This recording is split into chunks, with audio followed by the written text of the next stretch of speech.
There is a version of this story that the federal government has already decided you should hear. In that version, 5 experienced park rangers died in a sudden weather event in the Rocky Mountain sector on a cold October morning. In that version, the supervising officer who sent them out that day suffered a psychological breakdown under the weight of grief and guilt, and everything he claims to have witnessed after the fact is the product of a mind that could not accept a tragedy it felt responsible for. That is a very clean story. It has clear causes and clear effects, and it closes neatly. The problem is that I have the footage. I have 43 minutes of a 12-year veteran ranger sitting alone in a mountain clearing, speaking calmly, describing a decision she was making, and then walking off camera without her equipment, without her beacon, without leaving a single footprint that leads anywhere a living person should be able to go. I have the memory card they did not know I had copied. I have the recording I made the morning I went back up that mountain alone, at 4 in the morning, and found something standing in the same clearing that I am still not able to fully explain to you. I am not going to tell you what to believe about any of this. I am going to tell you exactly what happened, in the order it happened, as accurately as I can reconstruct it. And at the end I want you to tell me what explanation fits all of the facts. Because I have been working on that question for 3 months, and I still do not have an answer that holds together completely. My name does not matter. My title is former district supervisor for the National Park Service. And this is the last record I am making of what happened to my team on October 14th. 3 months ago, I was a district supervisor for the National Park Service, overseeing a sector of the Rocky Mountain Range that most people will never see in their lifetime. The kind of terrain that makes you feel genuinely small, not in the way that postcards and travel brochures make it look, but in a way that settles deep into your chest and stays there, pressing against your ribs when you are trying to breathe at altitude on a cold morning. I had worked that sector for 11 years. I knew every trail designation, every elevation shift, every microclimate pattern that came rolling off those peaks in ways that could turn fatal before you finished your sentence on the radio. I thought I understood that mountain. I thought I knew every version of what it was capable of. I was wrong about all of that. I am telling you this from my apartment in Denver, sitting at a kitchen table that has 3 cold cups of coffee on it because I keep forgetting to drink them. I have not slept more than 4 hours in any single night since it happened. I am on mandatory administrative leave pending a psychological evaluation that I already know the outcome of before I walk through the door.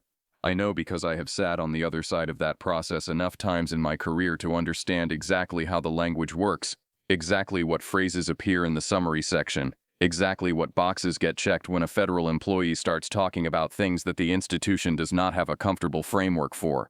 The evaluation will say dissociative episode. It will say grief-induced perseveration. It will say occupational trauma with secondary delusional features. The official record will state that 5 rangers under my direct supervision died in an acute weather event on October 14th, that the loss destabilized me psychologically in ways that manifested as paranoid ideation, and that my subsequent behavior demonstrated a progressively deteriorating relationship with verifiable reality.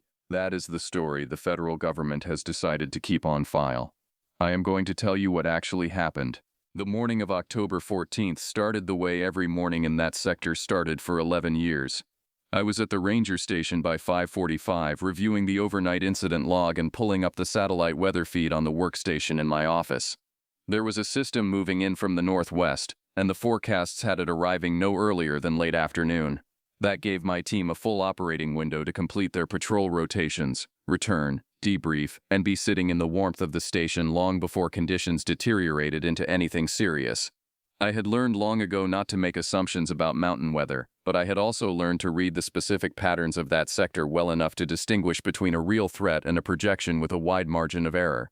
That morning, the window was real. I would have bet my career on it. I had 5 rangers assigned to me that season. Cole had been with the service for 8 years and had developed the kind of instincts for terrain that you cannot manufacture through training.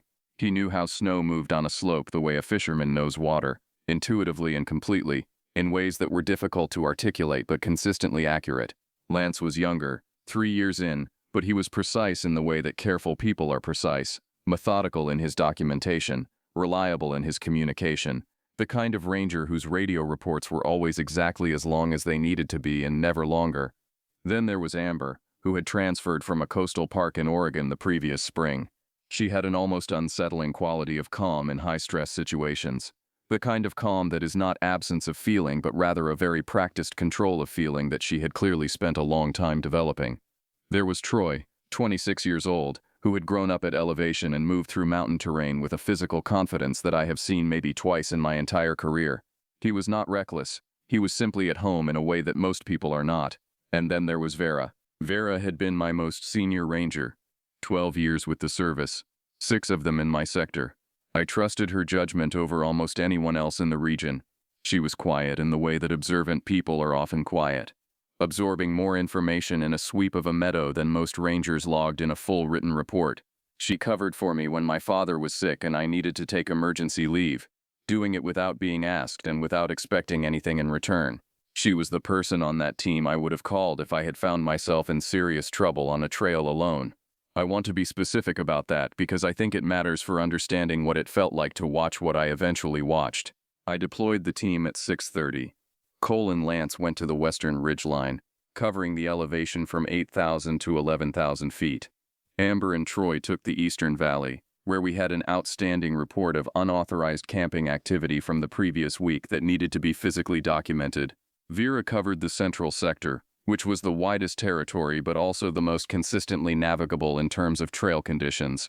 I told all 5 of them the same thing I told them every single morning, which was to check in at 10:30, to abort and return to the station immediately if conditions shifted, and to not take any risks that were not explicitly covered in the operational manual. They acknowledged. They always acknowledged. They went out into the trees and I went back into the station and did the administrative work that keeps a district operational. Paperwork, trail closure documentation, budget correspondence from the regional office that always felt slightly surreal given the actual landscape I was responsible for managing. At 10:25 I turned up the volume on the radio and waited for the check-in. 10:30 came, nothing. I told myself it was the terrain. We had dead zones throughout that sector. Pockets where the topography absorbed radio signals in ways that no engineer could fully account for in advance. Communication gaps happened. I had experienced them dozens of times over 11 years, and every single time the ranger had come back in, eventually with a plausible explanation involving a ravine or a particular ridge formation that had cut the signal. I waited 5 minutes. Then I tried the frequency myself. Nothing came back except the low hiss of an open channel with no one on it. At 10:36 the radio made a sound that I have spent 3 months trying to describe accurately, and I still do not think I have found the right language for it. It was not static in the conventional sense.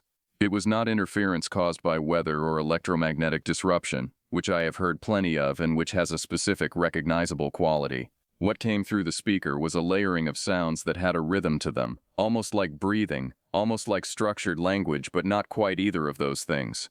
There were multiple tones underneath it that rose and fell in a pattern that felt deliberate.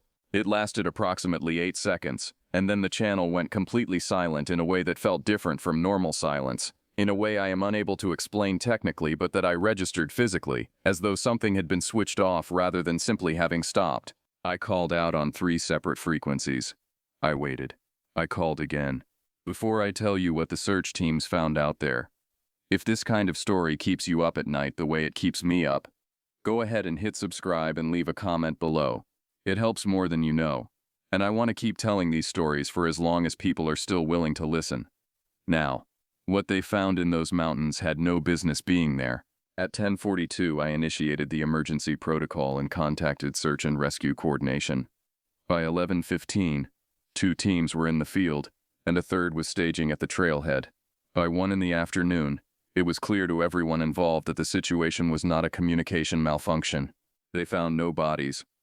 I want you to sit with that for a moment, because I think the phrase gets processed too quickly when you read it.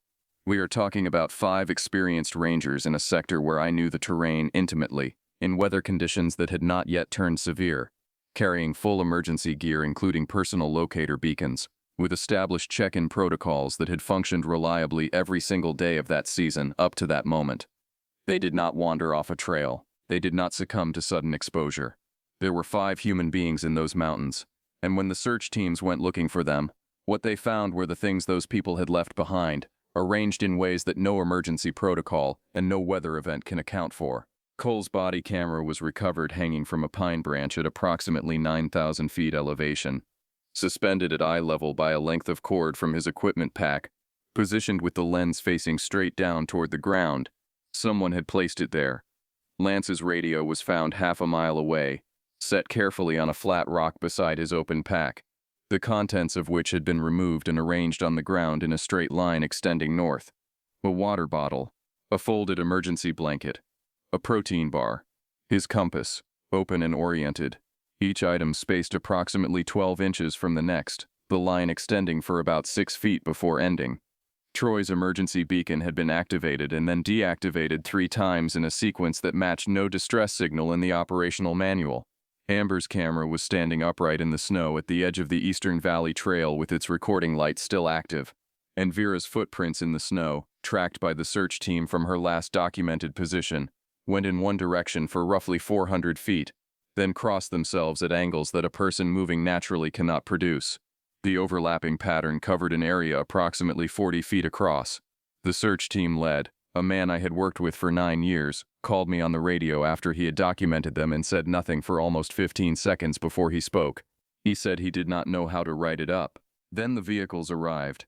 I need to tell you what happened in the hours before the unmarked vehicles showed up, because that is when I made the decision that changed everything that followed, and I want you to understand the reasoning behind it, or whatever passed for reasoning in that moment. When the first search team radioed back their position and began describing what they were finding, something shifted in me. It was not panic. Panic is loud and diffuse, and it scatters your focus. This was the opposite of that. Something went very quiet, and very narrow in my thinking.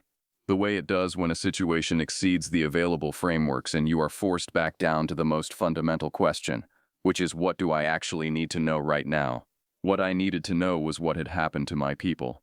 The official process for answering that question was already underway and moving in a direction that I did not trust. Not because I had any specific evidence at that point, but because the specific quality of what the teams were finding did not match the template for any incident outcome I had encountered in 11 years of field work, and I had seen things in those mountains that most people would not believe even in the context of ordinary accidents. I drove out to Vera's last known position before the federal response arrived. I knew it was a procedural violation. I knew it compromised the scene documentation. I made the calculation that the cost of that violation was lower than the cost of not knowing, and I got out of the vehicle and walked to where her camera was sitting in the snow, and I took the memory card out of it and put it in the chest pocket of my jacket, against my sternum, and then I went back to the station. The men who came were not from any agency I had worked with in 11 years of federal employment, which covers a wider range of agencies than most people interact with in an entire career. They showed identification in a way that discouraged examination, the specific technique of people who are accustomed to authority being granted on presentation rather than verification. There were 4 of them. They were polite the way people are polite when the outcome of the interaction is not in question. They collected all of the recovered equipment, all of the cameras, all of the personal effects that had been brought in from the field.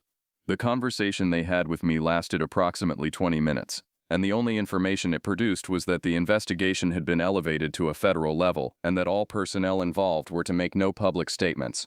When I asked about body recovery, one of them, a man in his 40s with a flat controlled affect and a posture that read as prior military, told me that recovery operations were ongoing and that I would be contacted. I never was. That night I sat in my truck in the station parking lot with my laptop open and Vera's memory card in the reader port, and I watched the footage for 4 hours. I watched it until my hands were shaking and my eyes were dry and burning, and I had to keep reminding myself to blink. The recording ran for 2 hours and 43 minutes before it cut out. The first hour and 22 minutes were exactly what they should have been. Vera walking the Central Sector Trail, narrating her observations in the steady, precise language she had used for 12 years of service. She noted the condition of the trail surface at 3 separate points. She documented a section of erosion near a creek crossing that would need to be flagged before the next significant rainfall. She made an observation about animal activity near a rock formation that she had been tracking across 3 consecutive patrol cycles. Her voice was professional and calm, and completely, unremarkably normal. At 1 hour and 22 minutes into the recording, she stopped walking. I have watched that section of footage more times than I can accurately count, and I still cannot identify what made her stop. The camera was at chest level, pointing down the trail ahead of her, and there was nothing visible in the frame except the trail surface and the trees on either side of it, and the gray-white sky above the canopy. She stopped. She stood there for 11 seconds. Then she very slowly turned her head to the right, toward the ridgeline, and she said, In a voice so quiet that I had to use headphones and push the volume to its maximum setting to make it out clearly, she said, "I see you." Then she stood perfectly still for 6 more minutes. Then she began walking toward the ridge. What followed over the next hour and 21 minutes is the most disturbing thing I have ever watched, and I want to be very deliberate about how I describe it, because I am aware of the interpretive frameworks that are available to someone hearing this kind of account, and I want to be accurate rather than dramatic. There were no anomalous visual phenomena in that footage. There were no sounds that could not have come from the mountain environment. There were no entities that should not exist. What I saw was a person I had known and trusted for 6 years undergoing an acute and rapid psychological deterioration in real time, alone in a wilderness area, apparently in response to something I could not identify in the footage itself. She walked to a clearing, approximately a quarter mile from the main trail. The walk took 11 minutes. When she reached the tree line at the clearing's edge, she stopped again, and from the footage I could see that there were people in the clearing. I counted at least 8 of them, positioned at irregular intervals around the perimeter. They were at the outer range of what the camera could resolve clearly, and I could not identify any of them. They were wearing dark, heavy clothing appropriate to the temperature. None of them appeared to be moving. Vera walked to the center of the clearing and sat down in the snow. She sat there for 38 minutes. During that time, the figures at the perimeter did not visibly move. The camera was pointed at the tree line across the clearing, and I watched that tree line for 38 minutes without anything in it changing. Then Vera began to speak. The audio quality at that point was degraded, partly by distance from other sounds, and partly by what I believe was moisture in the microphone housing. I have spent many hours attempting to reconstruct a full transcription, and I can give you what I am confident about. She said that she had been carrying something for a long time that she had never had the right name for. She said she was choosing to put it down. She said it did not hurt the way she had always assumed it would.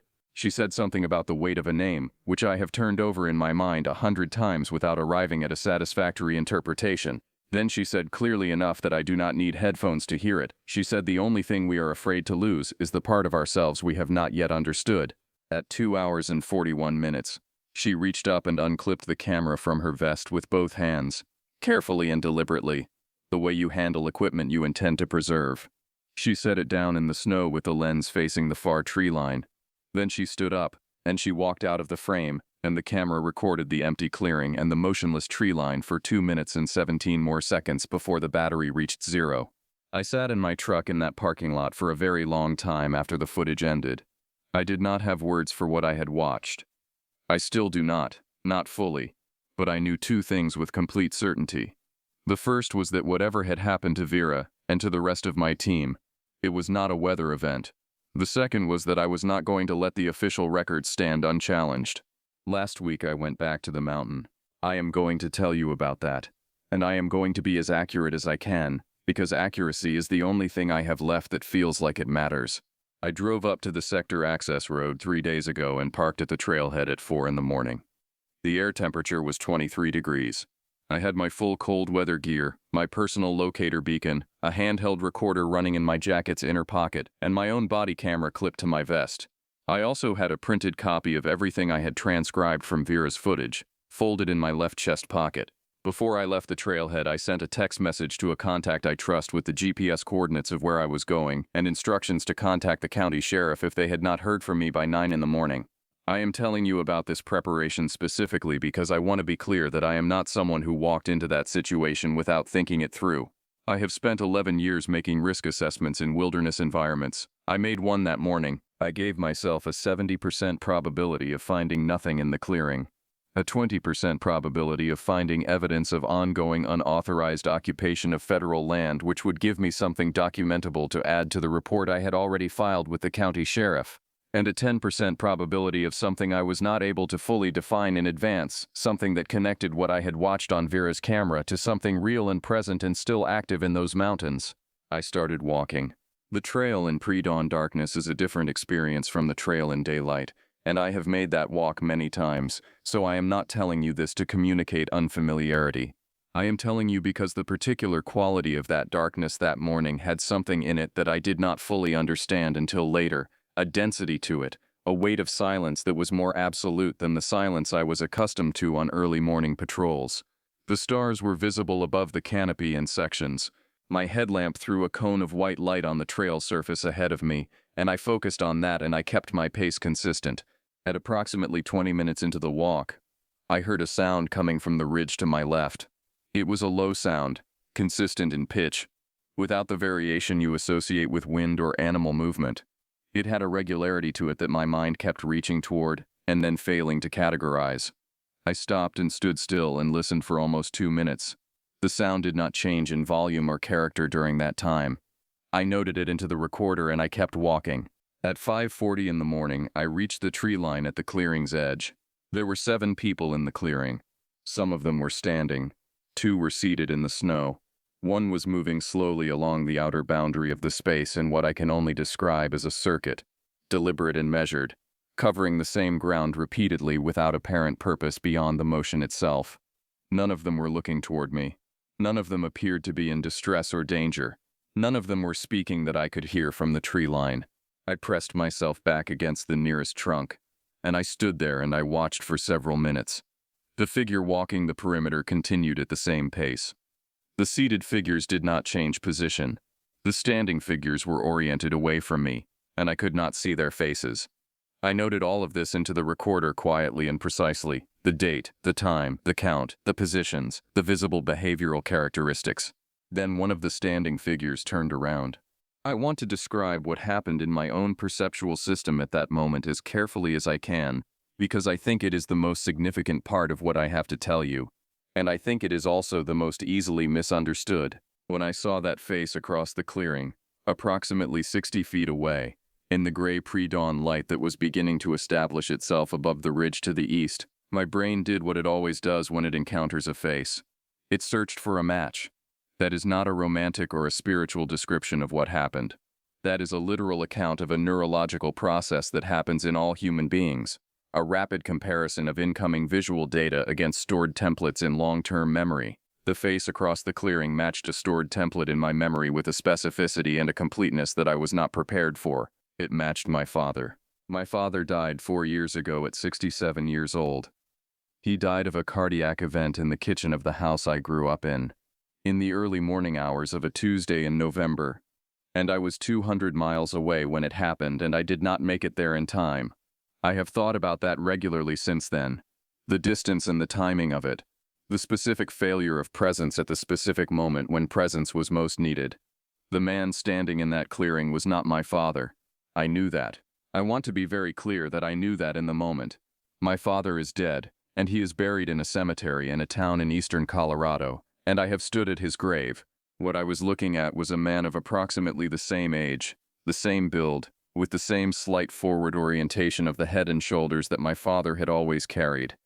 The characteristic posture of someone who spent his life leaning toward the people he was talking to, because he wanted to make sure they understood that he was listening.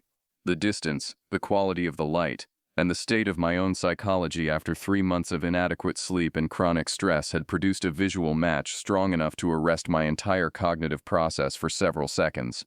I stood at the edge of those trees and I breathed deliberately, in for 4 counts and out for 4 counts, and I made myself work through what I was actually seeing. A group of individuals in an unauthorized gathering in a restricted federal area. One of them, at 60 feet in low light, resembling someone my memory held with exceptional clarity. No supernatural explanation required. No framework beyond the observable. Then the man who resembled my father took 2 slow steps toward me. I did not move. I did not call out. I kept my eyes on him and I kept breathing and I let the recorder in my pocket keep running. He stopped at the 2 steps. He stood there looking toward the tree line where I was standing, and the expression on his face, even at that distance, communicated something that I felt in a very specific way that I am still processing. It was not threat. It was not aggression. It was a kind of waiting that seemed to predate the specific situation entirely, as though whatever state he was holding had been in place long before I arrived and would be in place long after I left, and my arrival was simply one variable in a field of many variables he had already accounted for. I said the date and time, and a description of what I was seeing into the recorder. I said it quietly, and I said it clearly, and I said that I was withdrawing to the trailhead and would be contacting the county sheriff on my return. Then I turned around and I began walking back through the trees. 35 minutes later, I was at the truck. I did not run. Running in those conditions in that terrain is how injuries happen, and injuries in that location at that hour with no one else around is how situations become catastrophic. I walked at the fastest pace I could manage safely, and I narrated continuously into the recorder, and I did not hear anything behind me during that walk that gave me reason to increase my pace. The low sound from the ridge was gone after the first 10 minutes. By the time the trailhead was visible through the trees, I could hear only the wind moving through the upper branches, and my own breathing, and the sound of my boots on the packed snow of the trail. I sat in the truck for a long time before I turned the key. I am home now. The recording is backed up in 3 places: Vera's memory card, and the transcriptions are in a fireproof storage case that a friend is holding for me. I have submitted a formal report to the county sheriff documenting the presence of unauthorized individuals in the restricted sector with GPS coordinates and a timestamp. I have also submitted a summary of everything I observed to a contact at a regional news organization who has agreed to review it. I do not know whether any of that will produce a meaningful outcome. I know that it exists independently of me now, which means that describing me as unstable does not make it go away. I do not know who those people in the clearing are. I do not know what they were doing there across multiple months in a restricted federal wilderness area, or how they have managed to sustain a presence in those conditions, or what connection they have to the disappearance of my 5 rangers. I do not know what Vera saw when she turned her head toward the ridge and said, "I see you." I do not know what she meant when she said she was putting something down and it did not hurt the way she had expected it to. I do not know why 5 experienced, committed, healthy people walked away from their equipment and their lives and their identities in a single morning in October and have not been seen or heard from since. What I know is that it is real. Every documented piece of it is real and preserved, and in more than one location. And I know that the man in the clearing, before I turned and began my walk back through the trees, raised his right hand, not aggressively, not as a signal, just a simple, quiet raising of the hand at about shoulder height, the way you acknowledge someone you recognize from across a room, the way you say, without needing to say it, "I see you." The same 4 words Vera spoke alone on a trail at 9,000 feet before she walked toward a ridge and did not come back. The coffee on my table is cold again. The recorder is on the desk next to the camera with a fresh charge. When the sun comes up, I am going to keep working, because whatever is happening in those mountains is not finished, and I am not willing to be the person who accepts the version of events that requires my team's disappearance to be a footnote in a weather report. They were real people. They had names. They had 12 years of service, and 8 years of service, and 3 years, and a lifetime of knowing how to move through altitude, and a kind of calm that I have spent 3 months missing every single day. The camera is charged. The recorder has batteries. And I am still here, which matters more than I can say.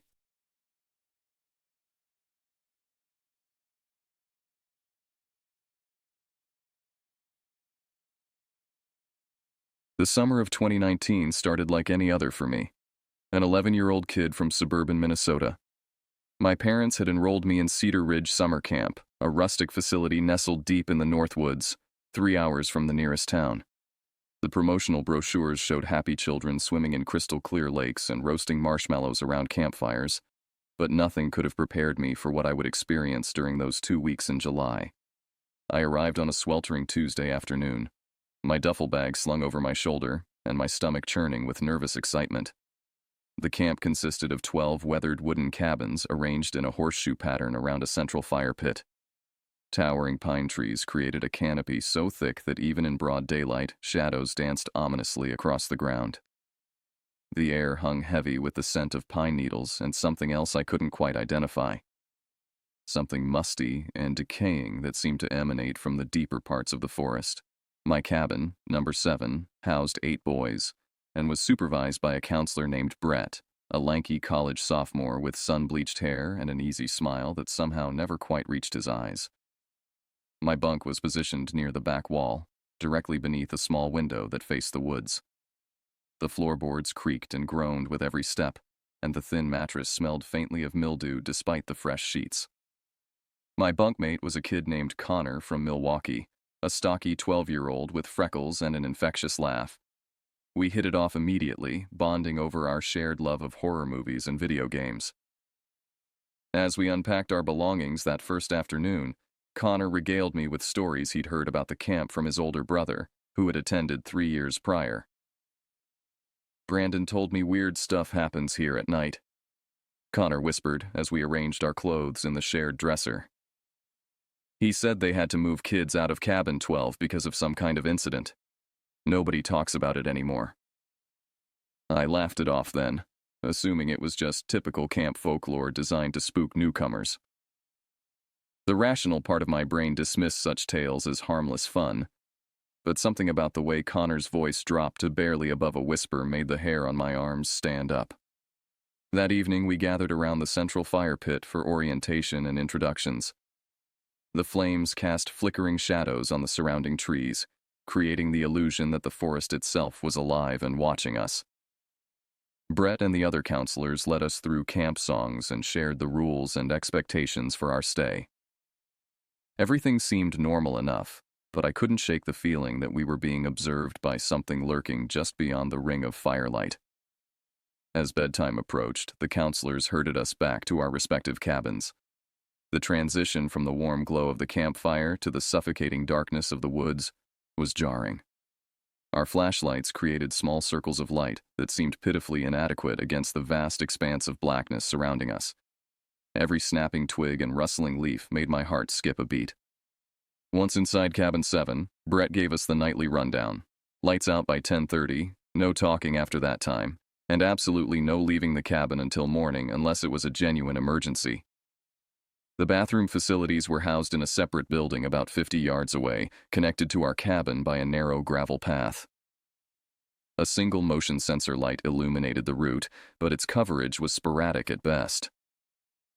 As I lay in my bunk that first night, listening to the settling sounds of the old building and the gentle snoring of my fellow campers, I felt reasonably safe.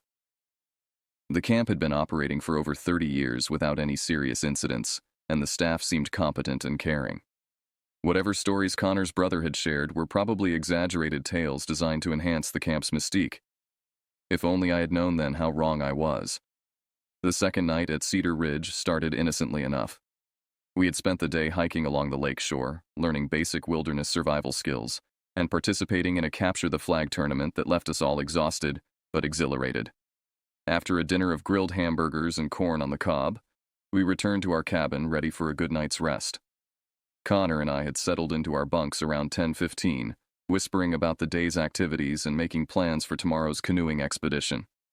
Brett made his rounds, checking that everyone was accounted for and reasonably quiet, before settling into his own bed near the front of the cabin.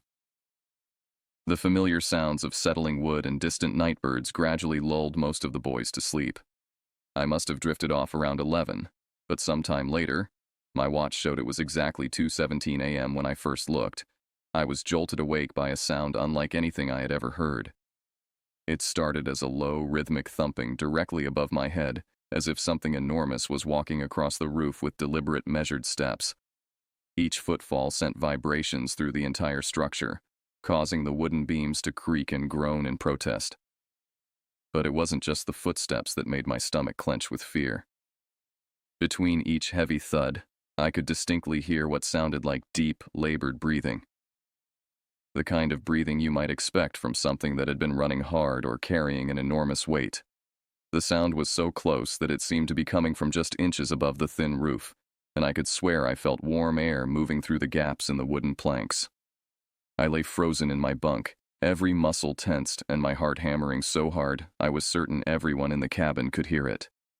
Connor was still asleep in the bunk next to mine, his face peaceful and undisturbed.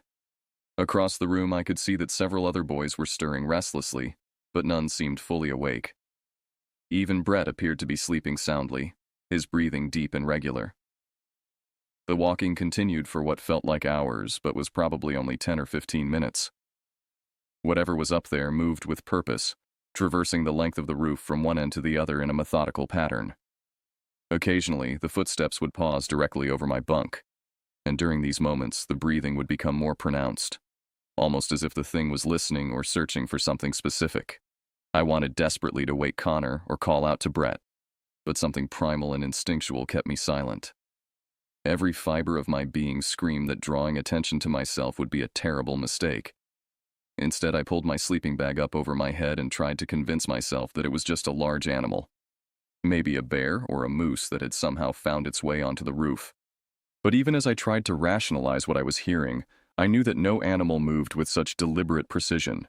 No animal breathed with that kind of measured, almost human-like rhythm. And no animal I could think of would be large enough to create footsteps that heavy while still being able to balance on a cabin roof. Eventually, the sounds stopped as abruptly as they had begun. The sudden silence was almost more unnerving than the noise had been, and I spent the remaining hours until dawn straining my ears for any hint that the thing might return. When morning finally came, I felt as though I hadn't slept at all. At breakfast, I casually mentioned to Connor that I thought I had heard something on the roof during the night. He looked at me with a puzzled expression and said he hadn't heard anything unusual. When I brought it up with a couple of the other boys from our cabin, they gave me similar responses. Either I was the only light sleeper in the group, or whatever had been up there had specifically chosen to manifest itself only to me. The rational part of my brain suggested that I had probably been dreaming or experiencing some kind of sleep paralysis episode. Camp was a new environment, and it made sense that my subconscious might conjure up strange scenarios. But deep down, I knew what I had heard was real. The memory of those deliberate footsteps and labored breathing was too vivid, too detailed to be the product of my imagination. As we prepared for another day of camp activities, I made a mental note to pay closer attention to my surroundings and to trust my instincts if anything else seemed amiss. What I didn't realize was that the previous night's events were just the beginning of something far more terrifying than my young mind could have possibly conceived. The third night at Cedar Ridge brought with it a thick humidity that made the air feel heavy and oppressive. Storm clouds had been building throughout the day, and by evening, the atmosphere was charged with the electric tension that precedes a major thunderstorm. The temperature had dropped significantly from the sweltering heat we had endured earlier in the week, and most of us had changed into long pants and sweatshirts for the evening campfire. Our nightly gathering around the fire pit was cut short when the first fat raindrops began to fall. Brett and the other counselors quickly herded us back to our cabins as the wind picked up and lightning began to flicker in the distance. Within minutes of reaching Cabin 7, the sky opened up completely, unleashing a torrential downpour that drummed against the roof with an intensity that made conversation nearly impossible. The storm created an entirely different atmosphere in our cabin. Instead of the usual easy chatter and gradual wind down toward bedtime, we found ourselves gathered around our bunks, listening to the thunder rolling across the lake and watching lightning illuminate the windows in brief, stark flashes. The violence of the weather outside made our small wooden shelter feel even more fragile and isolated than usual. Around 10 o'clock, Brett announced that it was time for final bathroom visits before lights out. Due to the severity of the storm, he decided to escort groups of boys to the bathroom facility, rather than letting us make the trip individually. The separate bathroom building, which housed toilets and sinks for 3 cabins, was only about 50 yards away. But the combination of driving rain and limited lighting made the journey treacherous. I was in the last group to make the trip, along with Connor and 2 other boys. We pulled on rain jackets and sprint across the muddy path, our flashlights creating weak beams that were quickly swallowed by the darkness and rain. The bathroom building was a simple concrete block structure with no windows, except for 4 small rectangular openings near the ceiling that were covered with metal grating. These openings were designed for ventilation, but also served as the only source of natural light during daytime hours. Once inside, we quickly took care of business while Brett waited outside under the small overhang by the door. The interior lighting consisted of 2 fluorescent fixtures that cast harsh institutional shadows across the white-painted walls. The combination of the storm noise and the buzzing of the fluorescent bulbs created an unsettling ambient sound that made my skin crawl. As we prepared to leave, Brett counted heads and realized that one of the boys from an earlier group had left the lights on when they departed. Camp rules were strict about conserving electricity, and leaving lights on unnecessarily was a violation that could result in lost privileges. Since I was the last person to use the facilities, Brett asked me to go back inside and turn off the lights before we returned to our cabin. I reluctantly agreed, though something about re-entering that sterile, harshly lit space made my stomach tighten with apprehension.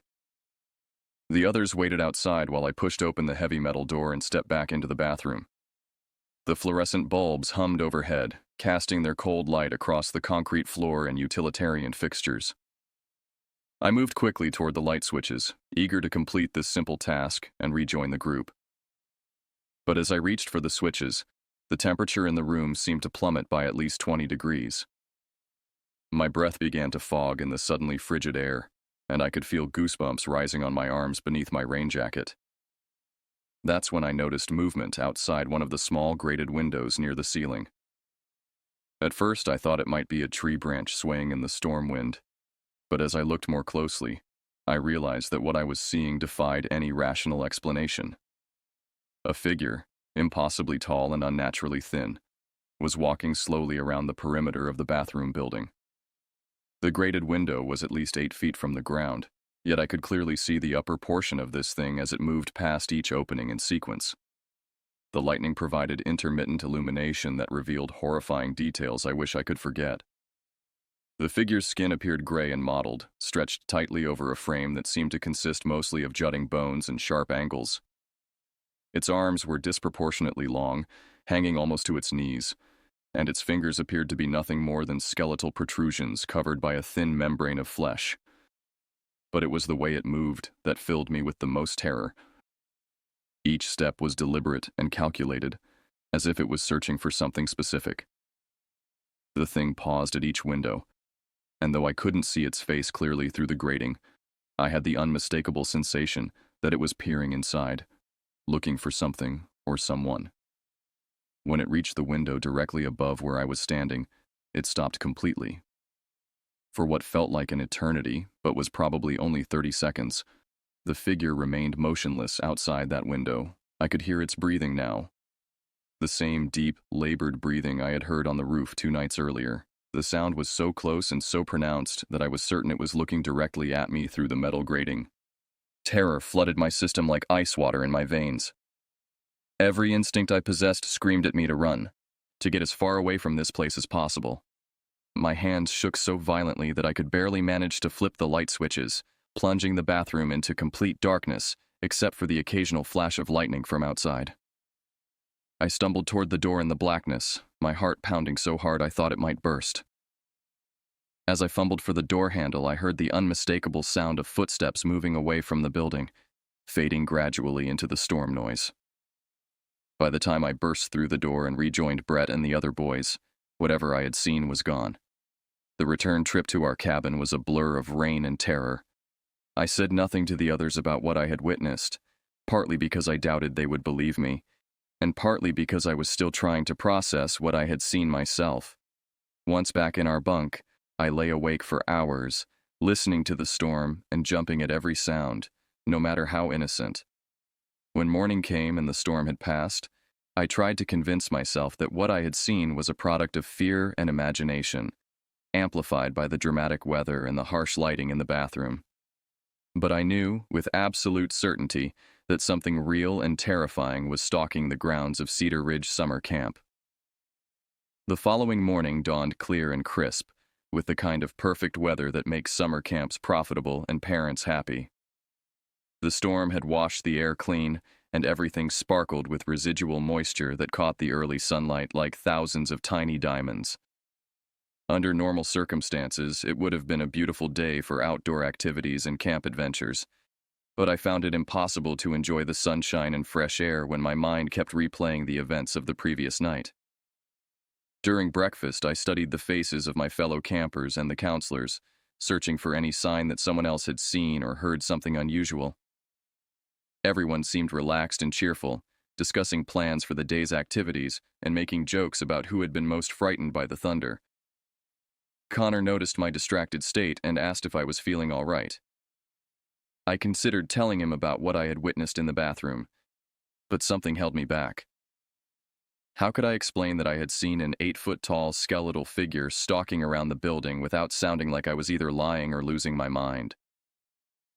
Instead, I mumbled something about not sleeping well due to the storm and tried to focus on my scrambled eggs. After breakfast, our activity schedule called for a nature hike along one of the trails that wound through the forest surrounding the camp. Brett divided us into smaller groups and assigned each group a different route, with the understanding that we would all meet back at the main lodge for lunch. Connor and I ended up in a group of 6 boys exploring what was called the North Trail, a 2-mile loop that supposedly offered excellent opportunities for wildlife observation and plant identification. As we walked deeper into the woods, I found myself paying attention to details that had previously escaped my notice. The trees in this part of the forest were older and larger than those immediately surrounding the camp, creating a canopy so thick that very little sunlight reached the forest floor. The undergrowth was sparse, consisting mainly of ferns and moss that thrived in the perpetual twilight beneath the towering pines. About halfway through our hike, we came across something that made my blood freeze. In a small clearing where a massive oak tree had fallen years earlier, the ground was covered with what appeared to be footprints. But these weren't the prints of any animal I had ever seen or studied in nature books. They were humanoid in shape but impossibly large, easily 18 inches long and proportionally narrow. The impressions were deep, suggesting that whatever had made them was extremely heavy, and they led from the tree line on one side of the clearing to the other. I knelt down to examine the prints more closely while the other boys continued their plant collecting and general exploration. The level of detail preserved in the soft earth was remarkable. I could see distinct toe impressions, each one unnaturally long and ending in what appeared to be sharp points. The heel print was narrow and deep, as if the thing that made it walked primarily on the balls of its feet. "Hey, check this out!" called one of the other boys from across the clearing. "There's something weird over here." We all gathered around what he had discovered, scratches in the bark of several trees that formed an unmistakable pattern. The marks were too high off the ground to have been made by any normal animal, and they were too regular and deliberate to be the result of natural wear or storm damage. Someone or something had carved these symbols into the trees with considerable force and precision. Brett, who had been examining some wildflowers nearby, came over to investigate. When he saw the scratches, his expression changed from casual interest to something that looked like concern, or possibly recognition. He studied the marks for several long moments before announcing that it was time to move on and complete our hike. "What do you think made those marks?" Connor asked as we resumed walking. "Probably just bears marking their territory," Brett replied, but his tone lacked conviction. "It's pretty common in these woods."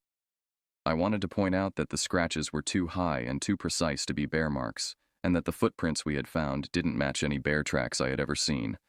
But something about Brett's demeanor discouraged further questions. He seemed eager to put distance between our group and the clearing, and he maintained a brisk pace for the remainder of our hike.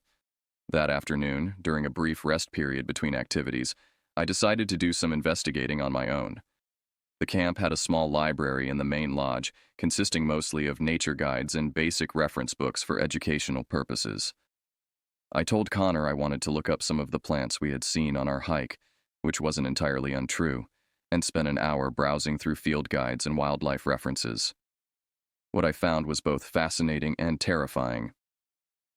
Several of the books contained sections on local folklore and historical accounts of the region, including stories dating back to the early logging days of the late 1800s. According to these accounts, the area around what was now Cedar Ridge had been the site of numerous unexplained disappearances and strange sightings over the past century and a half. The most relevant account came from a 1923 newspaper article that had been reprinted in one of the local history books. It described the discovery of a logging camp that had been mysteriously abandoned overnight, with no signs of struggle or obvious explanation for why the workers had fled. The only clues were a series of enormous footprints found around the perimeter of the camp and strange scratches carved into nearby trees. The description of the footprints matched what we had seen in the clearing that morning with unsettling accuracy. According to the article, they were of human configuration, but far larger than any man could produce, with elongated toes terminating in what appeared to be claws or talons. The tree scratches were described as deliberate markings suggesting intelligence and purpose rather than random animal behavior. As I read these accounts, a pattern began to emerge. Every few decades, there would be reports of unusual activity in this part of the forest. Missing persons, abandoned campsites, livestock found dead under mysterious circumstances. The incidents would cluster over a period of weeks or months, then disappear for years at a time, only to resurface when conditions were right. The most recent cluster of incidents had occurred in the summer of 2016, just 3 years before my arrival at camp. According to a brief mention in a local newspaper archive, a family camping in the area had reported seeing a tall, emaciated figure stalking around their campsite during the night. They had packed up and left the following morning, despite having reserved the site for a full week. By the time I finished my research, I was more convinced than ever that something genuinely dangerous was active in the area around Cedar Ridge. The question was whether the camp administrators were aware of this history and simply choosing to ignore it, or if they were deliberately concealing information that could affect the safety of their campers. Either way, I realized that I was probably on my own when it came to dealing with whatever was lurking in the woods around our camp. The rational adult response would be to pack up and leave immediately. But as an 11-year-old camper with no control over my transportation or living arrangements, that option wasn't available to me. All I could do was stay alert, trust my instincts, and hope that whatever was out there would lose interest and move on before something truly terrible happened. By the 5th night at Cedar Ridge, I had developed a routine of hypervigilance that was beginning to take a serious toll on my physical and mental state. I was sleeping poorly, eating little, and jumping at every unexpected sound or movement. Connor had noticed my increasing anxiety and had begun asking pointed questions about my well-being, but I continued to deflect his concerns with vague explanations about homesickness and adjustment difficulties. The truth was that I had been experiencing minor encounters with whatever was stalking the campgrounds almost every night since the bathroom incident. These weren't dramatic, obvious sightings like what I had witnessed during the storm, but rather subtle signs that something unnatural was taking an active interest in our presence. On the 4th night, I had awakened around 3 a.m. to the sound of something large moving through the underbrush directly behind our cabin. The movement was too deliberate and sustained to be a deer or other normal wildlife, and it seemed to circle our building multiple times before moving off toward the lake. In the morning, I found a series of broken branches and disturbed vegetation that traced the exact path I had heard the night before. The night after that, I noticed that the motion sensor light on the path to the bathroom was triggering repeatedly throughout the early morning hours, turning on for exactly 90 seconds before shutting off again. This cycle continued every 10 to 15 minutes from approximately 2 a.m. until dawn. But whenever I peered out the window to see what might be triggering the sensor, I saw nothing but empty pathway.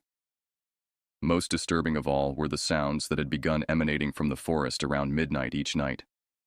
They started as distant, almost subsonic groaning noises that seemed to come from deep underground. Gradually, these sounds would increase in frequency and intensity until they resembled a kind of primitive communication. Long, mournful calls that were answered by similar sounds from different directions in the woods. On the 5th night, these patterns escalated to a level that I could no longer ignore or rationalize away. Connor and I had gone to bed at the usual time, and I had spent several hours lying awake listening for any unusual activity. Around 1:30 a.m., I heard the now familiar sound of heavy footsteps on the roof, but this time they were accompanied by a new element that made my stomach clench with terror. Scratching. Deliberate, rhythmic scratching that sounded like something was trying to claw its way through the wooden shingles and into our cabin. The scratching started directly above my bunk and continued for what felt like hours. I could hear individual claws or talons scraping against the wood, accompanied by the occasional sound of small pieces of debris raining down on the roof as material was gouged away. The rhythm was too regular and purposeful to be the result of an animal trying to build a nest or seek shelter. This was something attempting to gain entry to our sleeping area. I lay frozen in my bunk, afraid to move or make any sound that might draw attention to my specific location. Around me, my fellow campers continued to sleep peacefully, apparently oblivious to the activity taking place just inches above their heads. Even Connor, who was normally a light sleeper, showed no signs of being disturbed by the noise. After what seemed like an eternity, the scratching stopped as abruptly as it had begun. But instead of the relief I had expected to feel, I was gripped by an even more intense fear. If the thing had stopped trying to claw through the roof, what was it planning to do instead? My question was answered about 20 minutes later when I heard the soft sound of the cabin's front door opening. The door was supposed to be locked from the inside with a simple sliding bolt. but I distinctly heard the metallic scraping sound of the bolt being moved and the creak of hinges as the door swung open. Brett's sleeping area was positioned so that he should have been awakened immediately by any intrusion, but his breathing remained deep and regular. Soft footsteps began moving across the cabin floor toward the sleeping area where the campers' bunks were arranged. The footsteps were careful and measured, avoiding the creakiest floorboards with the precision of someone intimately familiar with the building's layout. I could track the progress of whatever had entered by listening to the slight sounds of displaced air and the barely perceptible vibrations transmitted through the wooden structure. The footsteps paused at the foot of each bunk, remaining motionless for 30 to 40 seconds before moving on to the next sleeping boy. I realized with growing horror that the thing was examining each of us individually, perhaps trying to determine which camper might be most suitable for whatever purpose it had in mind. When the footsteps reached my bunk, I had to exercise every ounce of self-control I possessed to maintain the facade of sleep. Through barely cracked eyelids, I could see a tall, impossibly thin shadow looming over my bed. The shadow had no defined edges, seeming to blend into the surrounding darkness, but I could sense its presence with a clarity that transcended normal sight. For what felt like hours but was probably only a few minutes, the thing stood absolutely still beside my bunk. I could hear its breathing, the same deep, labored respirations I had heard before, and I could smell something that reminded me of wet earth and decay. The temperature around my bed seemed to drop by several degrees, and I had to concentrate on keeping my own breathing slow and regular, despite the panic flooding my system. Eventually, the shadow moved away from my bunk and continued its survey of the other sleeping boys. When it had apparently examined everyone in the cabin, the footsteps retraced their path toward the front door. I heard the door open and close again, followed by the sound of the bolt sliding back into place. But instead of leaving the area entirely, whatever had been in our cabin began circling the building from the outside. I could track its movement by listening to the soft sounds of displaced gravel and vegetation as it moved around the perimeter. Every few minutes it would pause at one of the windows, and I could sense it peering inside, as if memorizing details about our sleeping arrangements for future reference. This surveillance continued until approximately 4 a.m., when the sounds finally faded into the general background noise of the forest. By the time dawn arrived, I was emotionally and physically exhausted, but I was also more determined than ever to find out what was happening at Cedar Ridge and why none of the adults seemed aware of or concerned about the obvious danger we were facing. As my fellow campers began stirring and preparing for another day of camp activities, I made a decision that would ultimately change the course of events. I was going to confront Brett directly about the strange occurrences, regardless of whether he believed me or dismissed my concerns as the overactive imagination of a frightened child. Something evil was stalking the grounds of Cedar Ridge Summer Camp, and it was escalating its behavior with each passing night. If the adults in charge weren't going to protect us, then I would have to find a way to protect myself and my fellow campers, even if it meant revealing knowledge that no 11-year-old should possess. The sixth morning at Cedar Ridge dawned gray and oppressive, with thick clouds that seemed to press down on the forest like a suffocating blanket. The usual cheerful breakfast chatter was replaced by a subdued atmosphere that I initially attributed to the gloomy weather, but as I looked around the dining hall, I noticed that several other campers appeared tired and on edge. Connor picked at his pancakes without enthusiasm, and when I asked if he was feeling all right, he gave me a strange look before answering. "I had the weirdest dreams last night," he said quietly. "I kept dreaming that someone was in our cabin, standing next to my bed and watching me sleep. It felt so real that I woke up several times to check, but there was never anyone there." My blood went cold. Connor's dream perfectly matched what I had witnessed during the early morning hours, but from his perspective as someone who had remained asleep throughout the actual intrusion. If whatever was stalking us had the ability to influence the sleep and dreams of its targets, it explained why I seemed to be the only camper fully aware of the ongoing danger. I looked around the dining hall and noticed similar signs of disturbed sleep among several other boys. Dark circles under their eyes, distracted expressions, and an overall sense of unease that seemed disproportionate to the minor discomfort of sleeping in unfamiliar surroundings. Whatever was affecting the camp wasn't limiting its attention to our specific cabin. After breakfast, I asked Brett if I could speak with him privately about a personal matter. He agreed, and we walked to a quiet area behind the main lodge where we could talk without being overheard by other campers. I had rehearsed this conversation in my mind dozens of times, but now that the moment had arrived, I found it difficult to know where to begin. "Brett," I said finally, "have you noticed anything unusual happening around camp at night? Strange sounds or other things?" His expression shifted almost imperceptibly, but I caught a flash of something that looked like recognition before he composed himself and assumed a concerned counselor demeanor. "What kind of strange sounds?" he asked carefully. I decided to be direct. "Footsteps on the roof, something walking around the buildings, heavy breathing. And last night, something came into our cabin while everyone was sleeping." Brett was quiet for a long moment, studying my face with an intensity that made me uncomfortable. When he finally spoke, his voice was much more serious than his usual casual tone. "How long have you been noticing these things?" "Since the second night. It's been getting worse every night since then." "Have you mentioned this to any of the other boys?" "No. They all seem to sleep through it, except Connor thinks he's been having weird dreams." Brett nodded slowly, as if my answer confirmed something he had already suspected. "Listen," he said, "I need you to promise me that you won't discuss this with any of the other campers. Can you do that?" "Why? What's going on?" "There are some things about this place that most people don't need to know about. Things that we normally don't have to deal with during camp sessions. But every few years, when conditions are right, we get some unusual activity in the area." "What kind of activity?" Brett glanced around to make sure we were still alone, then continued in a voice barely above a whisper. "The land where this camp is built has a history, a long history of things that can't be easily explained. Most of the time, whatever lives in these woods keeps to itself and doesn't bother people. But sometimes, especially during certain weather patterns or when there are a lot of people around, it gets curious." "It?" "We're not exactly sure what it is. The local authorities have theories, but nothing that would satisfy most people.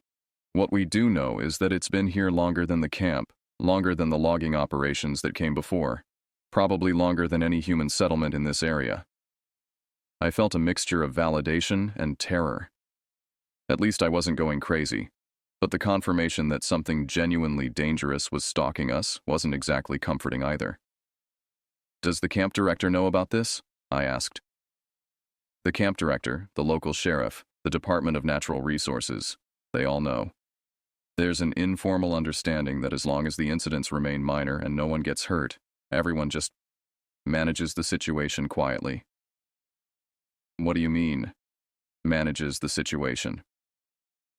"We keep detailed records of any unusual activity. We have protocols for moving campers out of certain cabins if necessary. And we have arrangements with local law enforcement for emergency evacuations if things get too serious." "How serious do things usually get?" Brett hesitated before answering. "In the 32 years this camp has been operating, we've had to evacuate early 3 times.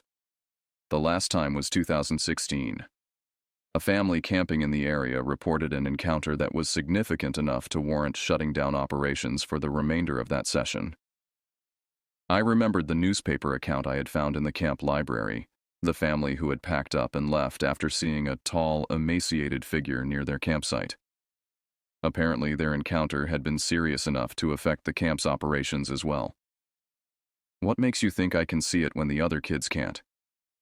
"Some people are more sensitive to this kind of thing than others. Usually it's adults who have the strongest reactions, but occasionally a child will be particularly aware of unusual activity. In those cases, we try to provide extra support and monitoring to keep everyone safe." "Extra support like what?" "Well, for starters, I'm going to move you to a different cabin tonight. Cabin 3 is farther from the tree line and has better lighting around the perimeter. I'll also make sure that you're never alone when moving between buildings after dark." "What about Connor and the other boys in cabin 7? "They'll be fine. Whatever's out there seems to focus its attention on people who can actually perceive it clearly. As long as they continue sleeping through the encounters, they're not at significant risk. I wanted to ask more questions, but Brett indicated that our conversation was over and that we needed to rejoin the group for the morning's scheduled activities. As we walked back toward the main camp area, I felt a confusing mixture of emotions. On one hand, I was relieved to know that I wasn't losing my mind and that responsible adults were aware of the situation. On the other hand, the casual way Brett discussed managing encounters with an unknown entity didn't inspire confidence in the camp's ability to keep us truly safe. That afternoon, during what was supposed to be a rest period, I was moved to cabin 3 along with my belongings. My new bunkmates were friendly enough, but I could tell that they had been briefed about my adjustment difficulties and instructed to be supportive and inclusive. Brett had clearly crafted a cover story that explained my cabin change without revealing the true reason. As evening approached and we prepared for another night at Cedar Ridge, I found myself hoping that the change of location would be enough to end my encounters with whatever was lurking in the forest. But deep down, I suspected that simply moving to a different cabin wouldn't be sufficient to solve a problem that had been developing for decades. Whatever was out there had taken a specific interest in me, and I doubted that 50 yards of additional distance from the tree line would be enough to discourage its attention. My first night in cabin 3 started peacefully enough. The building was indeed farther from the forest edge, positioned in the center of the camp complex with better lighting and more activity around it.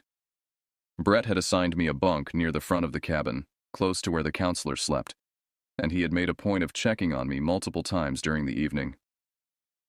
For the first few hours after lights out, I actually managed to relax somewhat. The normal sounds of settling wood and distant forest noise seemed less threatening in this new environment, and the presence of the counselor so nearby provided a degree of comfort I hadn't felt since arriving at camp.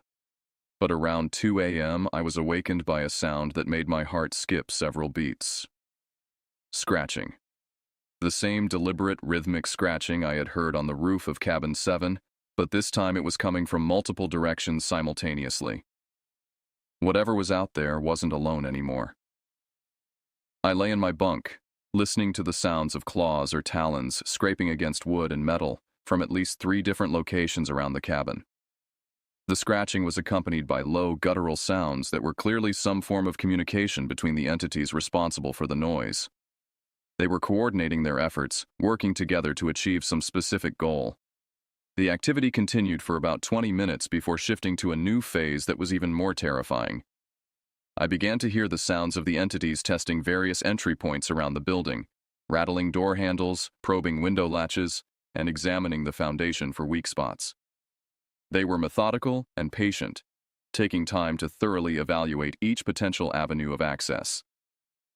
When they reached the front door of our cabin, I heard something that made my blood turn to ice.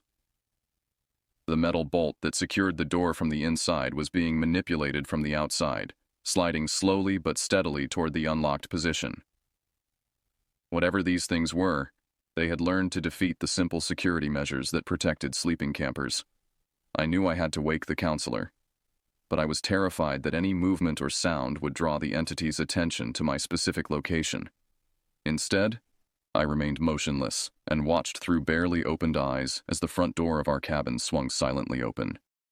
3 figures entered our sleeping area, moving with the same careful precision I had witnessed during the previous intrusion. But this time, I could see them more clearly due to the better lighting around cabin 3. What I saw defied every rational explanation my young mind could conceive. The entities were humanoid in general shape, but grotesquely distorted in their proportions. They stood at least 8 feet tall, with skeletal frames that seemed to consist mostly of jutting bones covered by gray mottled skin. Their arms were disproportionately long, reaching almost to their knees, and their fingers appeared to be nothing more than sharpened bone protrusions. But it was their faces that filled me with the most horror. They had human features, but stretched and elongated beyond any natural possibility. Their eyes were large and completely black, reflecting available light like the eyes of nocturnal animals. Their mouths were filled with teeth that were too numerous and too sharp, creating expressions that suggested intelligence mixed with predatory hunger. The three entities moved through our cabin with obvious familiarity, examining each sleeping camper with the same methodical attention I had experienced in Cabin 7. But this time, their behavior was different. Instead of simply observing, they seemed to be making selections, pointing at specific boys and communicating in their low, guttural language. When they reached my bunk, all three entities stopped and focused their attention on me. I knew immediately that my pretense of sleep wasn't fooling them. They were aware that I could see them clearly, and that I understood the danger they represented. For several long minutes, we engaged in a silent standoff, with me trying to remain motionless while they studied me with obvious interest. Finally, one of the entities reached toward me with its skeletal hand, extending those sharpened finger bones until they were just inches from my face. I could smell the odor of decay and wet earth that seemed to emanate from its skin, and I could hear its breathing, that same deep, labored respiration that had become the soundtrack to my nightmares. At the last possible moment, when I was certain that the thing was about to make physical contact, I couldn't maintain my facade any longer. I bolted upright in my bunk and screamed as loudly as I could, hoping to wake everyone in the cabin and scare away the intruders. The effect was immediate and dramatic. The entities recoiled from my sudden movement and vocalizations as if they had been physically burned. They retreated toward the front door with surprising speed, their forms seeming to become less solid and defined as they moved away from the interior lighting. But instead of fleeing the area entirely, they positioned themselves just outside the cabin and began making sounds unlike anything I had ever heard. The guttural communication was replaced by high-pitched wailing that rose and fell in complex patterns, creating a sound that seemed designed to inspire maximum terror and disorientation. My screaming had awakened everyone in the cabin, including the counselor, who immediately turned on all available lights and began checking on each camper. The other boys were confused and frightened by the sudden awakening, but none of them seemed to have any awareness of what had actually transpired. "What's wrong?" the counselor asked as he reached my bunk. "They were in here," I said, pointing toward the front door. "3 of them. They were looking at all of us and they were going to—" I stopped speaking when I realized that the door was closed and securely bolted from the inside. There was no evidence that anyone or anything had entered our cabin, and no indication that the intrusion I had witnessed had actually occurred. But the wailing from outside continued, growing louder and more complex, as additional voices joined the chorus from different locations around the camp. Soon, the entire forest seemed to be alive with the sound of these entities calling to each other, creating a symphony of terror that was impossible to ignore or rationalize away. Other campers in nearby cabins began waking up and adding their own confused voices to the growing chaos. Counselors emerged from their quarters with flashlights, trying to determine the source of the disturbance and restore order to the camp. Brett appeared at our cabin door within minutes, and after a brief conversation with our counselor, he asked to speak with me privately outside. Despite my terror of leaving the relative safety of the building, I followed him to the same quiet area where we had talked that morning. "Tell me exactly what you saw," he said without preamble. I described the entire encounter in detail, from the initial scratching sounds to the final retreat of the entities when I screamed. Brett listened without interruption, occasionally nodding as if my account confirmed information he already possessed. "The wailing is new," he said when I finished. "We've never had them react that aggressively to being detected. Usually they withdraw immediately if they realize someone is awake and aware of their presence." "What does that mean?" "It means the situation is escalating beyond what we normally experience. I need to make some phone calls and probably implement our emergency protocols." As if to emphasize his point, the wailing from the forest suddenly intensified, and we could see flashlight beams moving through the trees as additional entities responded to whatever call had been issued. The sound was so loud and so disturbing that several of the younger campers had begun crying, despite the counselor's efforts to calm and reassure them. "We're evacuating," Brett said firmly. "I'm calling for transportation to pick up all campers first thing in the morning. This has gone beyond what we can safely manage." I felt a mixture of relief and guilt. Relief that we would soon be away from this place and whatever lived in the surrounding forest, but guilt that my inability to remain hidden had apparently triggered a response that was threatening the entire camp operation. "Is this my fault?" I asked. "No," Brett replied without hesitation. "This has been building since the day you arrived. If anything, your awareness of what was happening probably prevented something much worse from occurring." As we returned to the cabin to help with the evacuation preparations, I realized that my summer camp experience was about to end in a way I could never have imagined. But I also understood that I had gained knowledge and experiences that would stay with me for the rest of my life. Knowledge about things that existed beyond the comfortable boundaries of normal human understanding. The entities continued their wailing throughout the remainder of the night, creating a constant backdrop of otherworldly sound that made sleep impossible for anyone in the camp. By dawn, their voices had faded back into the forest depths, but the memory of that terrible chorus would haunt my dreams for years to come. The evacuation of Cedar Ridge Summer Camp began at first light, with a convoy of buses and vans arriving to transport 43 campers and 12 staff members back to their respective homes. The official explanation given to parents was an unexpected closure due to severe weather damage and safety concerns, which was technically accurate even if it didn't address the true nature of the threat. As we loaded our belongings onto the buses, I noticed that several of the other campers seemed relieved to be leaving, even though they couldn't articulate why. The events of the previous night had left everyone on edge, and the unnatural silence that had settled over the forest with the dawn felt more ominous than comforting. Connor sat beside me on the bus, but our usual easy conversation was replaced by an uncomfortable silence. I could tell that he wanted to ask questions about what had really happened, but something prevented him from voicing his concerns directly. "Those sounds last night," he said finally, as our bus pulled away from the camp. "They weren't anything normal, were they?" "No," I replied quietly. "They weren't." "Did you see anything? When you woke everyone up screaming?" I considered how much to tell him. Part of me wanted to share the full truth about what I had witnessed, but another part recognized that some knowledge was too disturbing to pass along to someone who hadn't asked for it. "I saw enough to know that we needed to get out of there," I said finally. Connor nodded and didn't press for additional details. As our bus traveled the winding forest roads away from Cedar Ridge, I watched through the rear window until the camp buildings disappeared entirely behind the trees. I had the distinct feeling that I was leaving something unfinished, but I was grateful to be putting distance between myself and whatever lived in those woods. The 3-hour bus ride gave me time to process what I had experienced and to begin formulating how I would explain the early end of my camp session to my parents.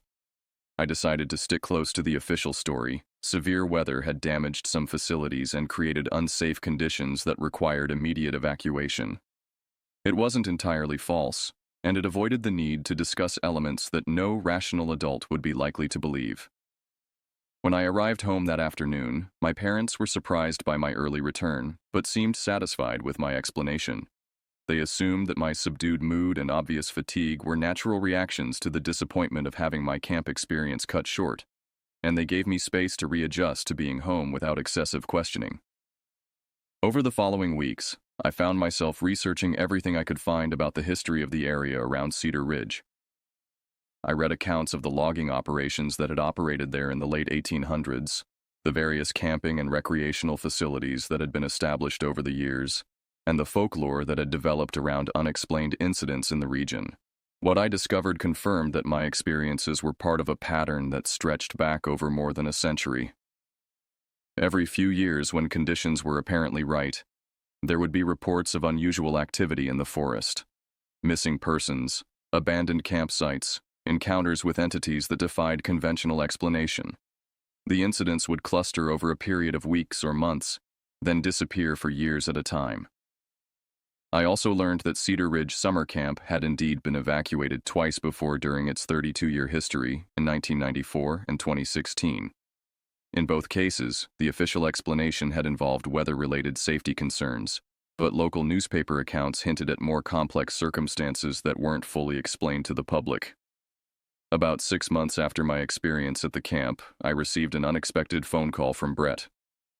He was calling to check on how I was doing and to provide some closure about what had happened during my stay.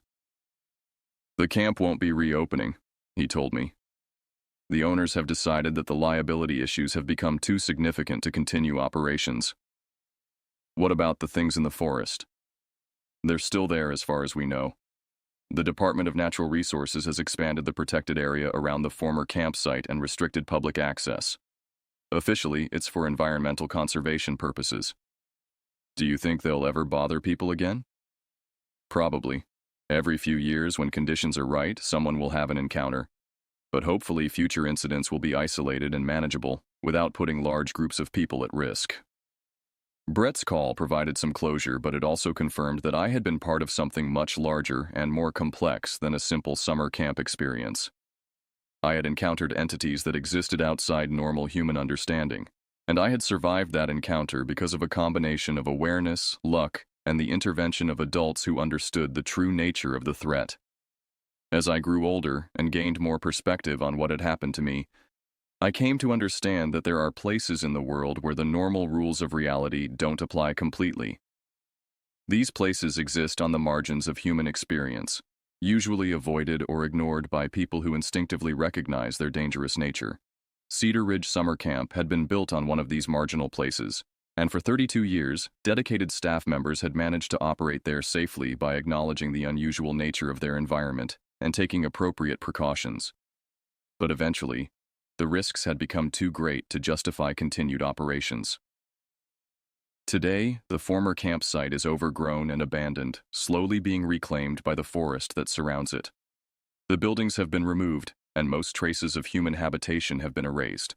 But sometimes, on quiet nights when conditions are right, hikers in the area report hearing sounds from the forest that can't be easily explained.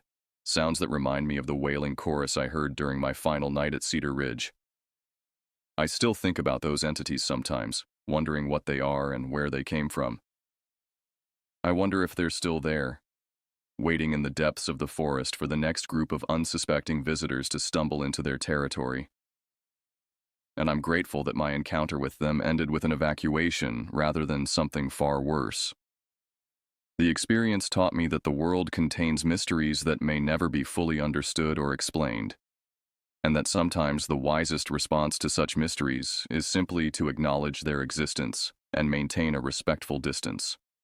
Some places are meant to remain wild and unexplored, and some entities are better left undisturbed in their ancient territories. Cedar Ridge is one of those places, and I have no intention of ever returning to find out what might be waiting there in the shadows between the trees.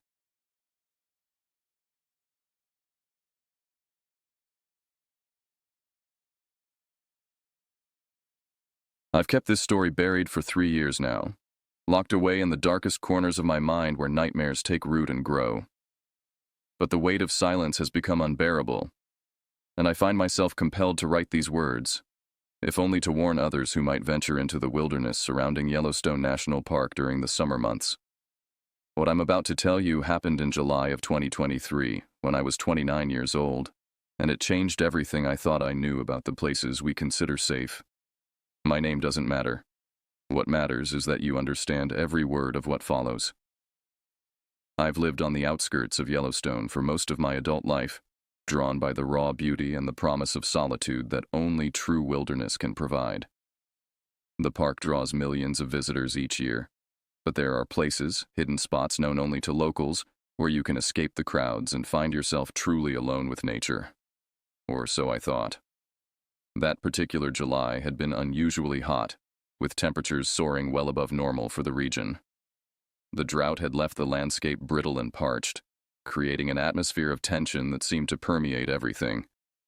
Even the wildlife appeared agitated, moving in patterns that defied their usual behavior. I should have recognized these as warning signs, but hindsight is a luxury I didn't possess then. The plan had been simple enough.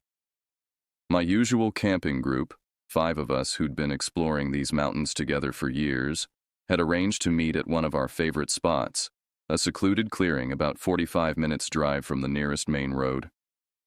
We'd discovered this place during a hunting trip 2 years prior, and it had become our go-to location for weekend getaways.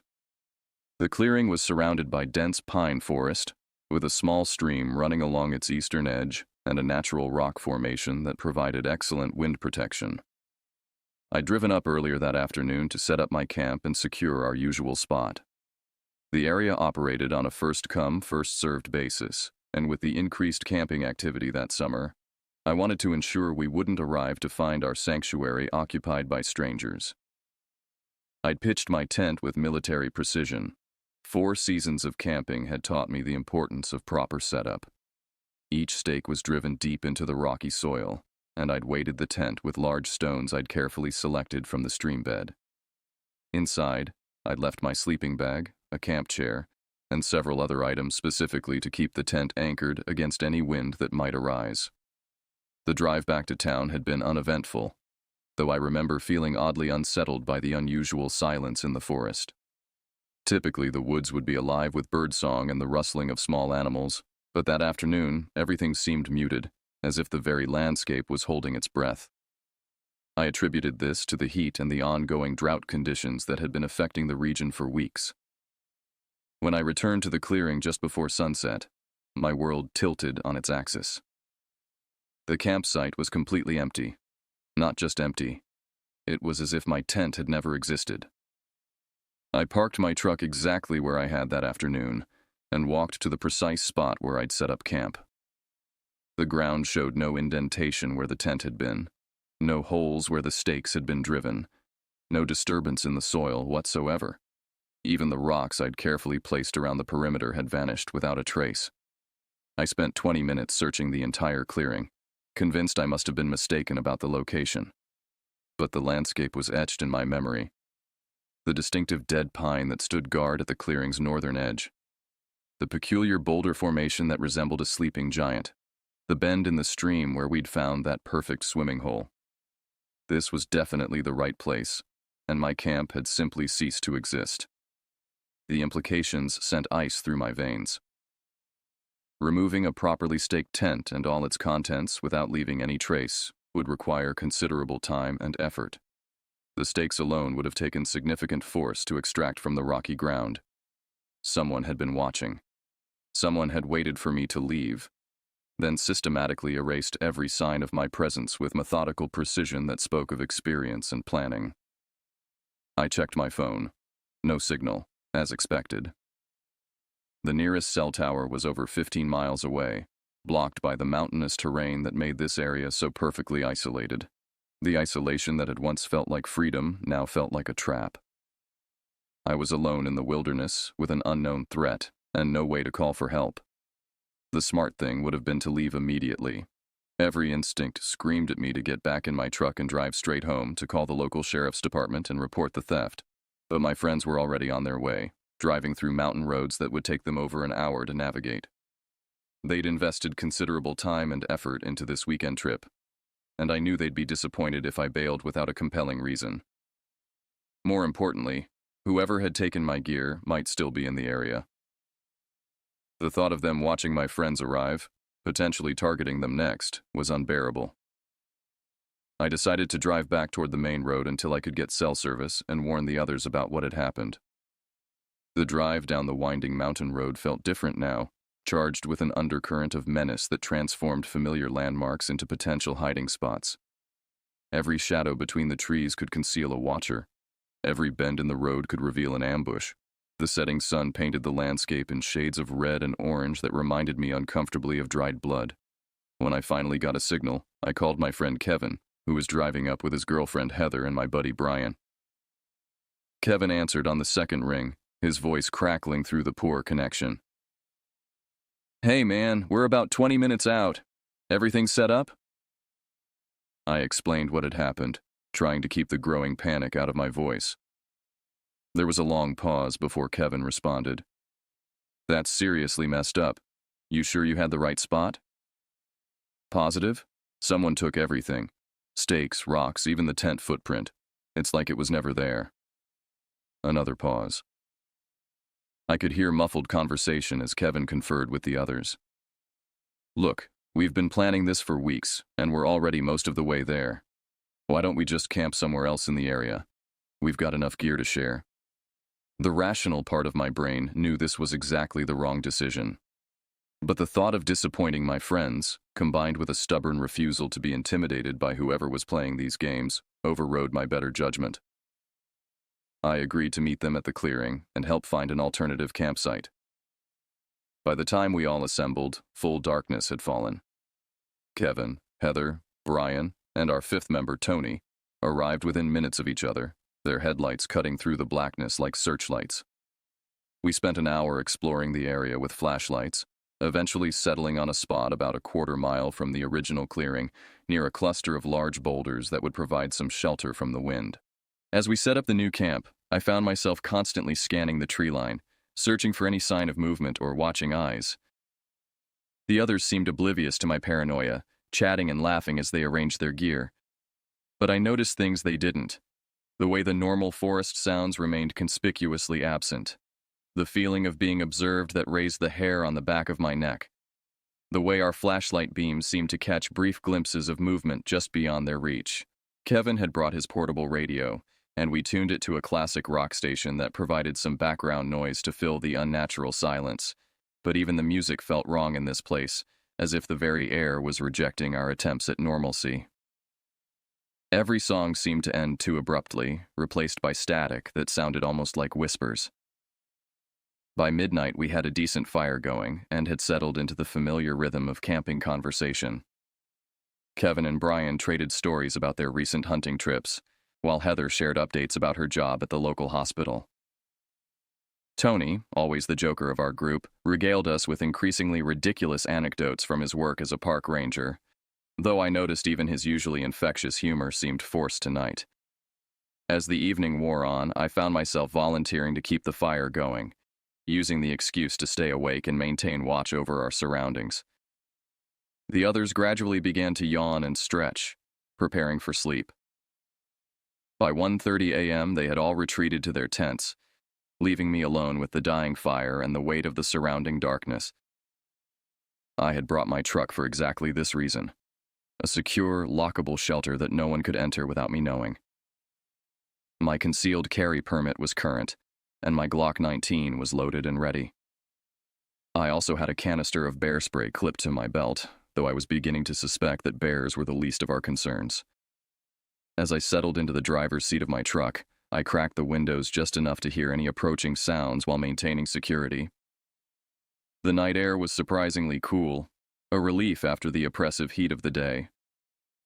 I positioned myself so I could see both the campfire and the surrounding tree line, my hand resting comfortably on the grip of my pistol. The last thing I remember before drifting off was the sound of something large moving through the forest, just beyond the range of the firelight. But exhaustion finally claimed me, and I fell into an uneasy sleep filled with dreams of watching eyes and vanishing tents. Something jerked me from sleep at 3:47 a.m. I remember the exact time because the green glow of my truck's digital clock was the first thing I focused on when I snapped awake. My heart was already racing, though my conscious mind hadn't yet processed what had triggered my body's alarm system. I remained perfectly still, listening with the intensity of a hunted animal, trying to identify what had pulled me from sleep. The fire had died down to barely glowing embers, casting almost no light beyond our immediate campsite. The darkness felt different now, thicker, more oppressive, as if it had weight and purpose. I strained my ears, fighting to hear over the thundering of my own pulse, and that's when I detected it, the unmistakable sound of something moving through the forest with deliberate, measured steps. These weren't the random rustlings of nocturnal wildlife going about their business. This was methodical movement, the kind that spoke of intelligence and intent. Whatever was out there was being careful about its approach, but not careful enough. I could hear the soft crush of pine needles underfoot, the occasional snap of a small branch, the whisper of fabric brushing against bark. The footsteps seemed to be circling our campsite, maintaining a consistent distance of perhaps 30 to 40 yards. They moved with a predator's patience, never hurrying, never pausing for long.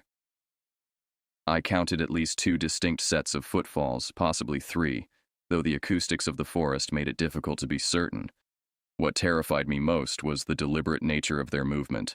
This wasn't random wandering, but reconnaissance. I reached slowly for my pistol, my fingers closing around the familiar grip. The metal felt reassuringly solid, though I hoped desperately I wouldn't need to use it. My bear spray was clipped to my belt, and I quietly freed it as well, holding both defensive tools ready while maintaining my position in the driver's seat. The circling continued for what felt like hours, but was probably only 10 or 15 minutes. During this time, I became acutely aware of details I'd never noticed before. The way my own breathing seemed thunderously loud in the confined space of the truck cab. The faint metallic taste of adrenaline coating my tongue. The way every shadow beyond the dying fire seemed to shift and writhe with potential threat. Then the footsteps stopped. The sudden silence was somehow worse than the sound of movement had been. At least when I could hear them, I knew approximately where they were. Now they could be anywhere, directly behind my truck, crouched beside the tents of my sleeping friends, or positioned at the tree line with weapons trained on our campsite. The not knowing was a special kind of torture. I waited, muscles coiled tight with tension, for nearly 5 minutes of absolute silence. Just as I was beginning to convince myself that whatever had been out there had moved on, I heard a new sound that sent electric terror coursing through my nervous system.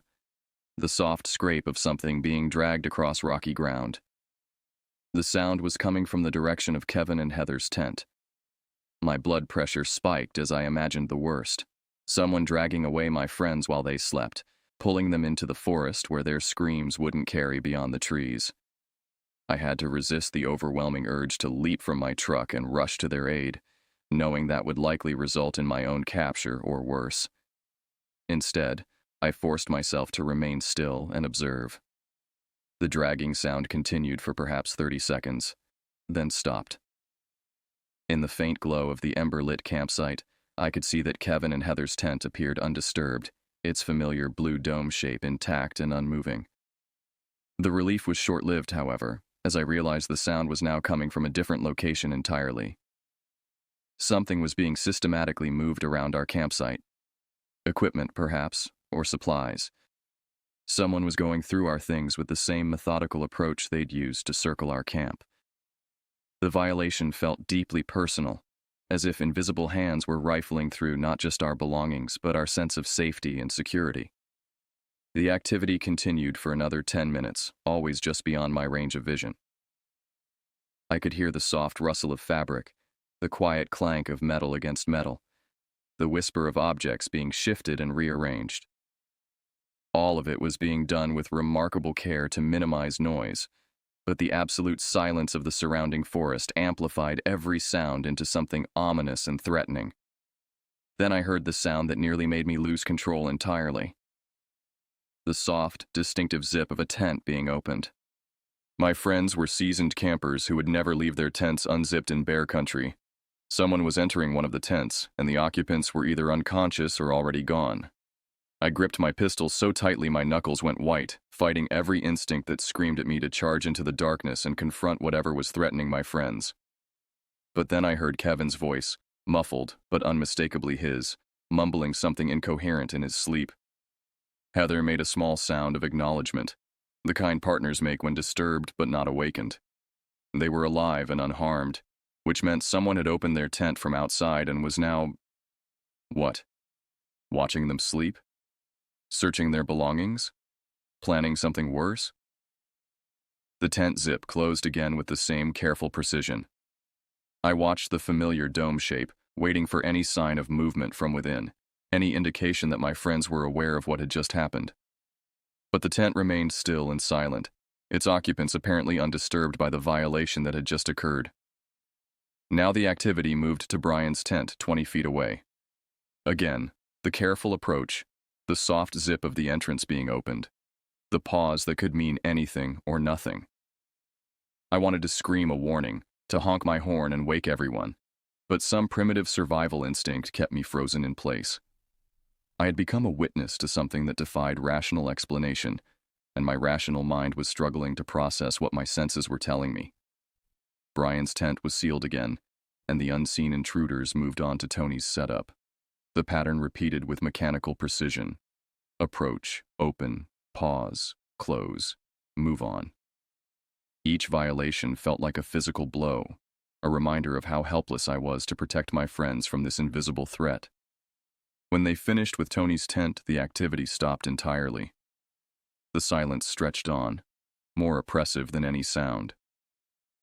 I waited, barely breathing, for some indication of what would happen next. Had they found what they were looking for? Were they preparing to take more direct action? Or were they simply content to demonstrate their power over us, to prove that we were completely at their mercy? Minutes crawled by with excruciating slowness. My legs began to cramp from remaining motionless for so long, but I didn't dare shift position for fear of drawing attention. My eyes had adapted to the darkness as much as they ever would, but the forest beyond our campsite remained an impenetrable wall of shadow. They could be watching me right now, I realized, observing my fear and confusion with whatever twisted satisfaction motivated their actions. That's when I saw the first one. It emerged from behind a cluster of pine trees about 30 yards from the fire, moving with fluid grace that suggested complete familiarity with the terrain. In the dim glow of the dying embers, I could make out a human silhouette, but something about its proportions seemed wrong, distorted in a way that made my skin crawl. As my eyes adjusted and focused, the details became clearer and infinitely more terrifying. The figure was wearing some kind of robe or cloak that hung in loose folds around its body, obscuring its true shape and size. But it was the head that sent pure terror crashing through my system like ice water in my veins. Where a human face should have been, there was the bleached white skull of a deer, complete with an impressive rack of antlers that caught the faint firelight and threw twisted shadows across the surrounding trees. The empty eye sockets seemed to stare directly at me through the darkness, as if the wearer could see perfectly despite the lack of natural vision. The figure stood perfectly motionless for what felt like an eternity, its skull face turned in my direction. I couldn't tell if it was looking at me specifically or simply scanning the campsite. But every instinct screamed that I was being evaluated, measured, judged by some incomprehensible standard. Then it raised one arm, slowly, deliberately, and pointed directly at my truck. The pointing gesture lasted only a few seconds, but it felt like a lifetime of exposure under that eyeless gaze. When the figure finally lowered its arm, it didn't retreat back into the forest as I desperately hoped it would. Instead, it began to move along the perimeter of our campsite, maintaining that same measured pace I'd heard earlier. Now, I could match the sound to the source, watching as each step was placed with calculated precision. What made the sight even more disturbing was the complete silence of its movement. Despite the dry pine needles and brittle undergrowth that carpeted the forest floor, the figure's feet made almost no sound. It moved like a ghost, like something that had learned to exist between the spaces where normal sounds occurred. As it continued its circuit around our camp, I noticed other details that added layers to my growing terror. The robe appeared to be made of some kind of rough, dark fabric that absorbed light rather than reflecting it. The deer skull was mounted perfectly on what I assumed was a human head, held in place by leather straps that were barely visible in the dim light. Most unsettling of all, the antlers were not the clean, natural bone of a shed rack, but appeared to have been taken from a recently killed animal, still bearing traces of velvet and dried blood. The figure completed one full circuit of our campsite, then stopped directly between my truck and the cluster of tents where my friends slept in blissful ignorance. It stood there for several minutes, perfectly motionless except for the slight sway of its robes in the night breeze. I found myself holding my breath, terrified that even the sound of my breathing might provoke some kind of response. Then, without warning, it tilted its skull-crowned head back and released a sound that still haunts my nightmares. It wasn't quite a howl, not exactly a scream, but something that combined elements of both with harmonics that seemed designed to trigger primal fear responses. The sound rolled across the landscape like a wave, echoing off the surrounding ridges and seeming to come from everywhere at once. The effect on the local wildlife was immediate and profound. Every bird within a mile radius fell silent. The constant background chorus of insects that had been barely noticeable suddenly ceased entirely. Even the wind seemed to die away, leaving the forest in a state of absolute, unnatural quiet that pressed against my eardrums like a physical weight. But the most terrifying part was what happened next. From multiple locations around our campsite, the call was answered. The responses came from at least 4 different directions, maybe more. Each voice was slightly different, some higher, some lower, some with an almost musical quality that made them even more disturbing than the original call. But they were all unmistakably similar, all carrying that same undertone of barely contained menace that spoke to something deep and primitive in my lizard brain. As the last echo of the calls faded away, I saw them begin to emerge from the forest. They came from the north first, 2 figures moving in perfect synchronization, their matching deer skull masks turned toward our campsite. These wore the same dark robes as the first, but I could see variations in their antler configurations. One bore the massive rack of what must have been an elk, while the other wore the more modest but still imposing skull of a white-tailed deer. From the east came another pair, and these were even more disturbing in their appearance. Instead of deer skulls, they wore the elongated skulls of what looked like wolves or coyotes, the empty eye sockets somehow even more menacing than those of their cervine counterparts. Their robes were slightly different as well, adorned with what appeared to be bones or teeth woven into the fabric in patterns that hurt to look at directly. The south brought a single figure, but this one was clearly different from the others. Taller, broader, moving with an authority that marked it as some kind of leader. Its skull mask was unlike anything I'd ever seen, possibly a bear, but modified and decorated in ways that transformed it into something entirely other. Painted symbols covered the bone surface, glowing faintly with some kind of phosphorescent material that made them visible even in the darkness. From the west came the largest group, at least 4 figures, possibly more. Their skulls were a mixture of species I couldn't identify, creating a nightmare parade of empty sockets and gleaming bone. Some had antlers, others had horns, and at least one appeared to be wearing the skull of some kind of large bird, its beak pointing forward like an accusatory finger. As they completed their emergence from the forest, I realized with growing horror that we were completely surrounded. At least 10 figures now stood at the perimeter of our campsite, forming a rough circle that enclosed my sleeping friends and my increasingly inadequate truck.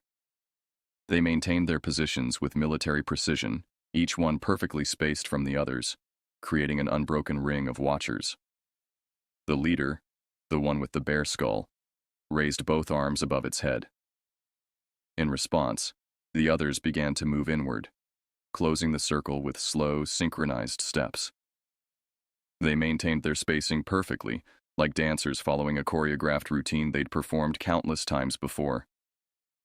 As they drew closer, I could make out more details that added to the surreal horror of the scene. Their robes weren't uniform. Some were black, others dark brown or deep red. Many were decorated with additional bones, feathers, or other objects that clinked softly as they moved. Several carried items in their hands, staffs topped with more skulls, bundles of what looked like dried herbs, objects whose purpose I couldn't begin to guess. The smell reached me when they were about 20 yards away from my truck. It was a complex odor that layered rotting vegetation, wood smoke, and something else. Something organic and disturbing that made my stomach clench with nausea. It was the smell of death, of things that should have been buried long ago but instead had been left to decompose in secret places far from human civilization. They stopped their advance when they were approximately 15 yards from the outer edge of our campsite, forming a tight circle that encompassed our entire area. Each figure stood perfectly still, their skull faces turned inward toward our camp.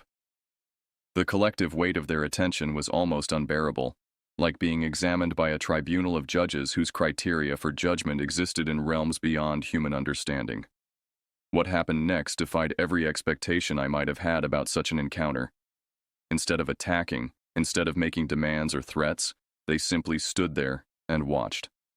Minutes passed in absolute silence, the only movement the gentle sway of their robes in the night breeze. They seemed content to observe, to study us like specimens in some twisted scientific experiment. The psychological pressure was immense. Every second that passed without action felt like a buildup toward something worse, like the pause before a thunderclap. I found myself almost wishing they would do something, anything, rather than continue this silent, menacing observation. The waiting was its own form of torture, designed to break down rational thought and replace it with pure animal panic. My friends remained asleep, somehow undisturbed by the supernatural stillness that had fallen over the forest. I envied their ignorance while simultaneously fearing for their safety. How could they not sense the danger that surrounded us? How could they sleep through the weight of so many watching eyes? I checked my phone again. Still no signal, of course. Even if I could have called for help, what would I have said? That we were surrounded by people in animal skull masks who hadn't actually done anything threatening yet. The local sheriff would think I was having some kind of breakdown, assuming he could even reach us in this remote location. My hand found the truck's ignition key, and I slowly, carefully turned it enough to activate the electrical system without starting the engine. The dashboard lights came on, seeming blindingly bright after so much darkness. I immediately dimmed them to their lowest setting, but not before I caught a glimpse of movement from the watching figures. Several had shifted their positions slightly, angling their skull faces toward the source of the light. The fuel gauge showed 3/4 full, enough to get us out of here if I could somehow get everyone into the truck quickly enough. But the logistics were daunting. The tents were positioned around the campsite in a rough semicircle, each one requiring precious seconds to reach and more time to evacuate. The watchers could easily prevent any escape attempt simply by moving to block our path to freedom. As if reading my thoughts, the leader raised one hand and made a gesture I couldn't interpret. In response, several of the other figures began to move again, but not toward us. Instead, they repositioned themselves to block the dirt road that provided our only vehicle access to and from the campsite. Our route of escape was now effectively sealed. The message was clear: we weren't leaving until they decided we could leave. The realization that we were now prisoners transformed my fear into something approaching panic. My heart rate spiked, and I had to fight to control my breathing. The truck suddenly felt less like protection and more like a trap, its metal walls inadequate against the unknown capabilities of our captors. But then something unexpected happened. The leader lowered its arms and took a step backward, away from our campsite. Following its lead, the other figures also began to retreat, slowly expanding their circle until they were once again positioned at the forest's edge. They maintained their watch, but the immediate sense of physical threat diminished slightly. It was then that I understood the true nature of our situation. This wasn't a prelude to violence, it was a demonstration of power. They wanted us to know that we were completely at their mercy, that our lives continued only because they chose to allow it. We were being toyed with, manipulated by intelligences that operated according to rules we couldn't comprehend. The psychological warfare was masterful in its simplicity. By surrounding us and then withdrawing, by demonstrating their ability to control our movements without actually harming us, they had achieved something far more effective than simple violence. They had planted seeds of terror that would grow and flourish long after this night ended, assuming we lived to see morning. As the figures settled into their new positions, I realized that this was likely just the beginning. They had shown us their numbers and their organization. They had proved their ability to move through the forest with supernatural stealth. They had demonstrated their control over the situation. Now they were waiting to see what we would do next. The standoff continued for another 20 minutes, though time had lost all meaningful measurement in that suspended reality of terror and uncertainty. The figures maintained their watch from the forest's edge, occasionally shifting position, but never breaking their circle of surveillance. I remained frozen in my truck, torn between the desperate need to warn my friends and the equally desperate fear of triggering some escalation in the situation. The decision was taken out of my hands when Kevin emerged from his tent. He moved with the sluggish confusion of someone awakened by a full bladder in the middle of the night, completely unaware of the nightmare that surrounded our campsite. I watched in horror as he stumbled toward the tree line, his flashlight beam dancing weakly across the ground in front of him. He was walking directly toward one of the watchers. I had perhaps 3 seconds to make a decision that could determine whether my friend lived or died. Every instinct screamed at me to start the truck, lean on the horn, and wake everyone up immediately. But a deeper, more primitive part of my brain warned that sudden noise or movement might provoke exactly the kind of response we needed to avoid. Instead, I took the middle path that felt like cowardice, even as I enacted it. I rolled down my window and called out in a voice that was intended to be casual, but came out strangled with suppressed panic. "Kevin, wait up. I'll come with you." The sound of my voice in that unnatural silence seemed to boom across the landscape like a gunshot. Kevin stopped mid-stride and turned toward my truck, his flashlight beam sweeping across the campsite. For a moment, I thought he might actually see the watchers, but his light was too weak, and his eyes too adjusted to darkness to penetrate the shadows where they stood. "You awake too?" he called back, his voice carrying the slightly slurred cadence of interrupted sleep. Thought I heard something earlier, but I figured it was just the usual forest sounds. I climbed out of my truck with movements that felt exaggerated and unnatural, hyper-aware that every gesture was being observed and evaluated by unknown judges. My bear spray and pistol remained within easy reach, but I tried to move with casual normalcy that wouldn't alarm either my friend or our watchers. "Yeah, couldn't sleep," I replied, walking toward Kevin with steps that felt like I was moving through quicksand. Figured I'd take a walk around the perimeter, make sure everything's secure. As I approached Kevin, I could see the watchers more clearly in my peripheral vision. They remained motionless, but their skull faces tracked my movement with the patient attention of predators evaluating prey. The closest one was perhaps 20 feet away, close enough that I could make out individual details of its deer skull mask, including what appeared to be carved symbols etched into the bone around the eye sockets. Kevin seemed oblivious to the danger, but I noticed that his hand was unconsciously gripping his flashlight like a weapon. Some part of his subconscious had registered the wrongness of the situation, even if his rational mind hadn't yet processed the threat. "It's weird out here tonight," he said quietly as I reached his side. "Too quiet, you know? Usually there's at least some wildlife noise, but it's like everything just stopped." "I noticed that too," I replied, trying to keep my voice steady while my eyes constantly scanned the tree line. "Maybe we should wake the others and think about packing up early." Kevin frowned, finally giving me his full attention. In the dim glow of his flashlight, I could see confusion and growing concern in his expression. He was beginning to pick up on the undercurrents of fear that I was radiating despite my best efforts at concealment. "Is something wrong?" he asked. "You look like you've seen a ghost." The irony of his word choice would have been funny under different circumstances. Instead, it highlighted just how inadequate normal language was for describing our situation. How could I possibly explain that we were surrounded by figures in animal skull masks without sounding completely insane? Before I could formulate an answer, Heather's voice called out from their tent. "Kevin, everything okay out there?" The sound of her voice seemed to trigger something in our watchers. I caught subtle movements from multiple positions around the perimeter, heads turning, positions shifting, a general increase in attention that suggested our time of passive observation might be coming to an end. "Fine, babe," Kevin called back. "Just needed some air. We'll be back in a minute." But we wouldn't have a minute, I realized. The situation was escalating beyond my ability to control or contain it. More of my friends were waking up, drawn by the sound of voices and the instinctive recognition that something was amiss. I could hear rustling from the other tents as people began to stir. That's when the leader made its move.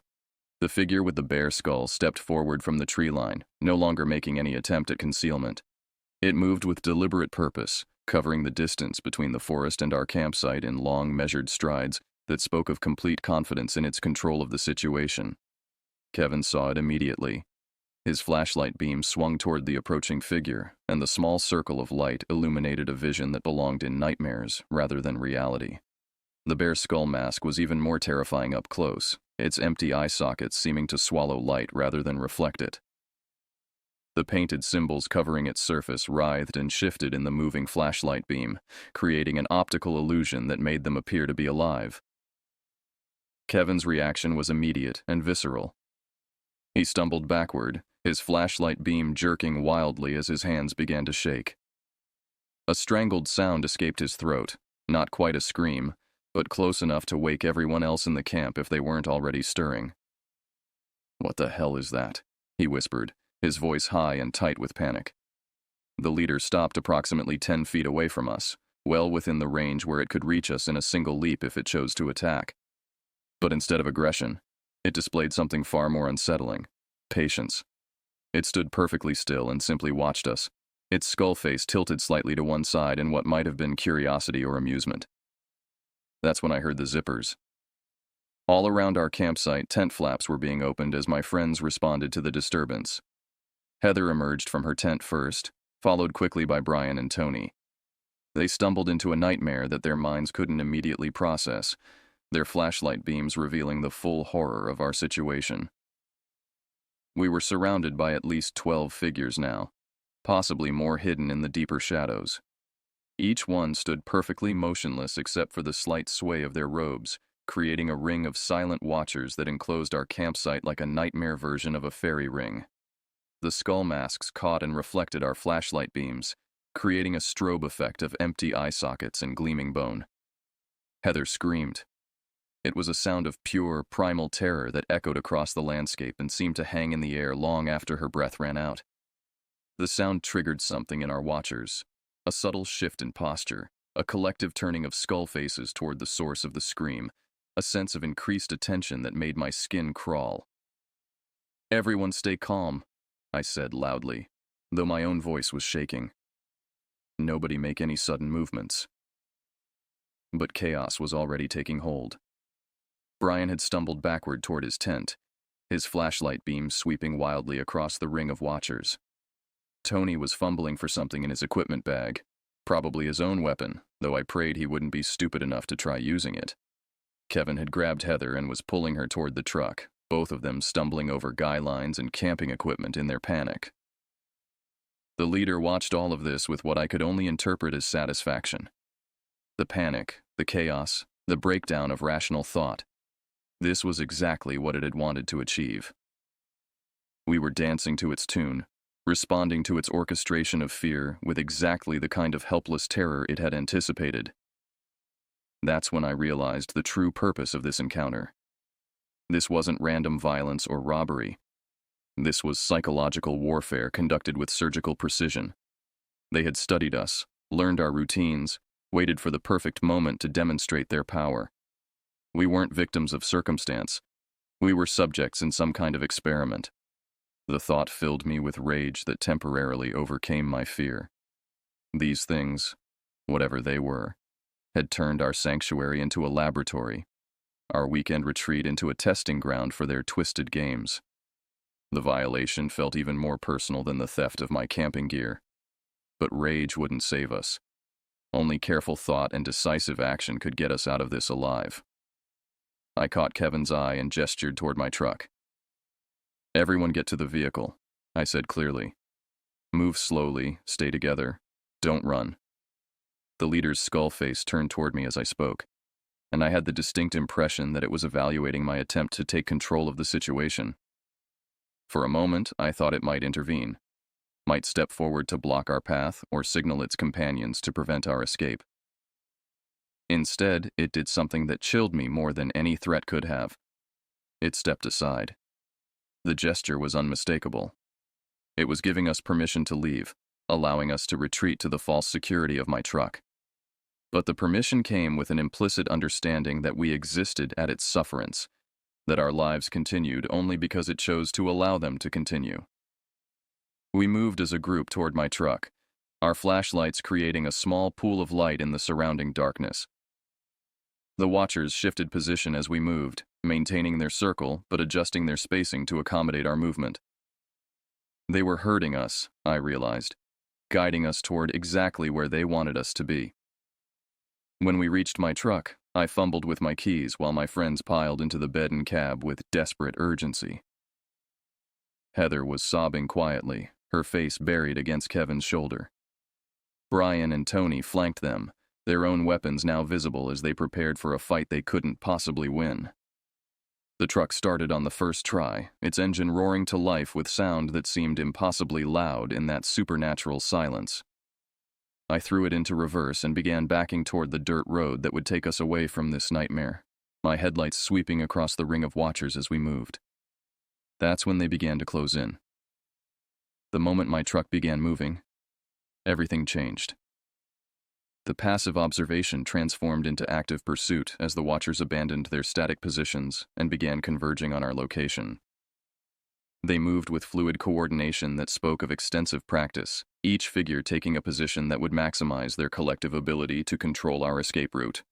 My headlights swept across skull faces and flowing robes as I reversed toward the dirt road, creating a strobing nightmare of bone and shadow.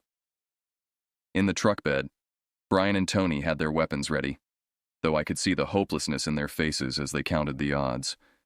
12 against 5, in terrain that our pursuers knew intimately while we could barely see beyond the range of our headlights. The leader was the first to break into actual pursuit, its bear skull mask bobbing with each stride as it moved to intercept our path.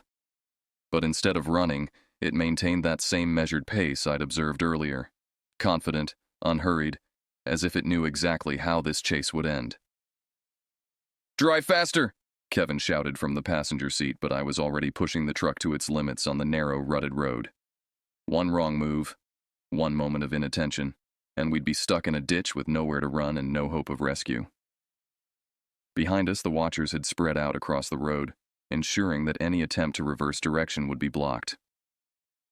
Ahead, I could see movement in the trees that lined our escape route, more figures positioning themselves to control our forward progress. We were being funneled into a trap whose dimensions I couldn't yet perceive. The first attack came from the right side of the road, where 3 watchers emerged from the tree line and began running alongside the truck. These moved differently from the others, faster, more aggressively, with an animal fluidity that suggested they were accustomed to this kind of pursuit. Their skull masks included what appeared to be canine specimens, wolf or coyote skulls that seemed appropriate for pack hunters. One of them threw something at my truck, a rock that struck the passenger side window with enough force to spider the glass. Heather screamed again, a sound that seemed to encourage the attackers. More projectiles followed. Rocks, sticks, what might have been bones collected from forest kills.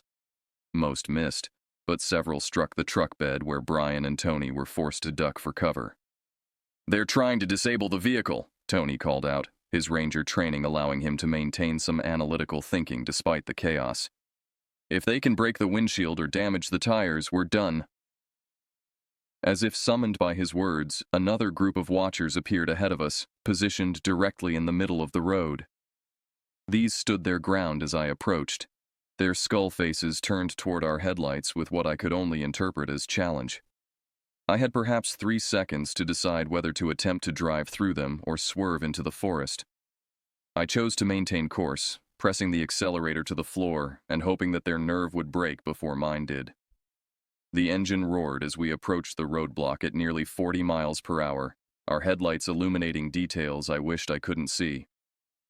The skull masks were decorated with intricate carvings and paintings that seemed to shift and writhe in the harsh light.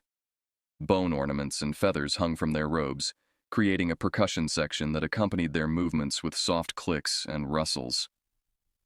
At the last possible moment, they scattered, not in panic, but with the fluid coordination of dancers completing a rehearsed routine. We shot through the gap they left behind, close enough that I could smell that nauseating combination of decay and smoke that seemed to cling to all of them. But the roadblock had served its purpose by forcing me to slow down and choose a predictable path. As we cleared the immediate obstacle, I saw movement in my mirrors that made my blood freeze. More watchers were emerging from the forest behind us, at least 6 or 7 additional figures that brought their total numbers to nearly 20. We weren't being chased by a small group of cultists or disturbed individuals. This was a coordinated operation involving enough people to populate a small town. The implications were staggering. How many of them were there? How long had they been operating in this area? How many other campers and hikers had encountered them in these remote locations? The dirt road began to wind down the mountainside in a series of switchbacks that required me to reduce speed significantly. Each turn presented an opportunity for ambush. Each straight section offered clear lines of sight for anyone positioned to attack us. My hands were cramping from gripping the steering wheel, and sweat was making it difficult to maintain control as we navigated the treacherous route. That's when I heard the sound that nearly caused me to lose control entirely. The deep, resonant howl of what could only be a large dog or wolf. The sound came from somewhere ahead of us, echoing off the canyon walls and seeming to originate from multiple directions simultaneously. "They have animals," Brian said quietly, his voice tight with controlled fear. "Dogs, maybe wolves, trained to hunt." The howl was answered by another, then another, until a chorus of predatory voices filled the night air around us. The sounds were coming from both sides of the road now, pacing our progress and coordinating their positions with pack intelligence that made human pursuit seem simple by comparison. In the passenger seat, Kevin was trying to get cell phone service, holding his device toward the window and watching the signal indicator with desperate attention. "Nothing," he reported. "We're still too far back in the mountains." That's when the first animal appeared in our headlights. It wasn't a wolf or domestic dog, but something that combined characteristics of both into a creature that seemed designed by nightmare. Larger than any dog I'd ever seen, with proportions that suggested selective breeding for size and aggression. Its fur was dark, almost black, and its eyes reflected our headlights with an unnatural intensity that spoke of intelligence and malevolent purpose. The creature positioned itself in the middle of the road and held its ground as we approached. Its lips pulled back to reveal teeth that gleamed white in our headlights. Unlike the watchers, it showed no inclination to move aside at the last moment.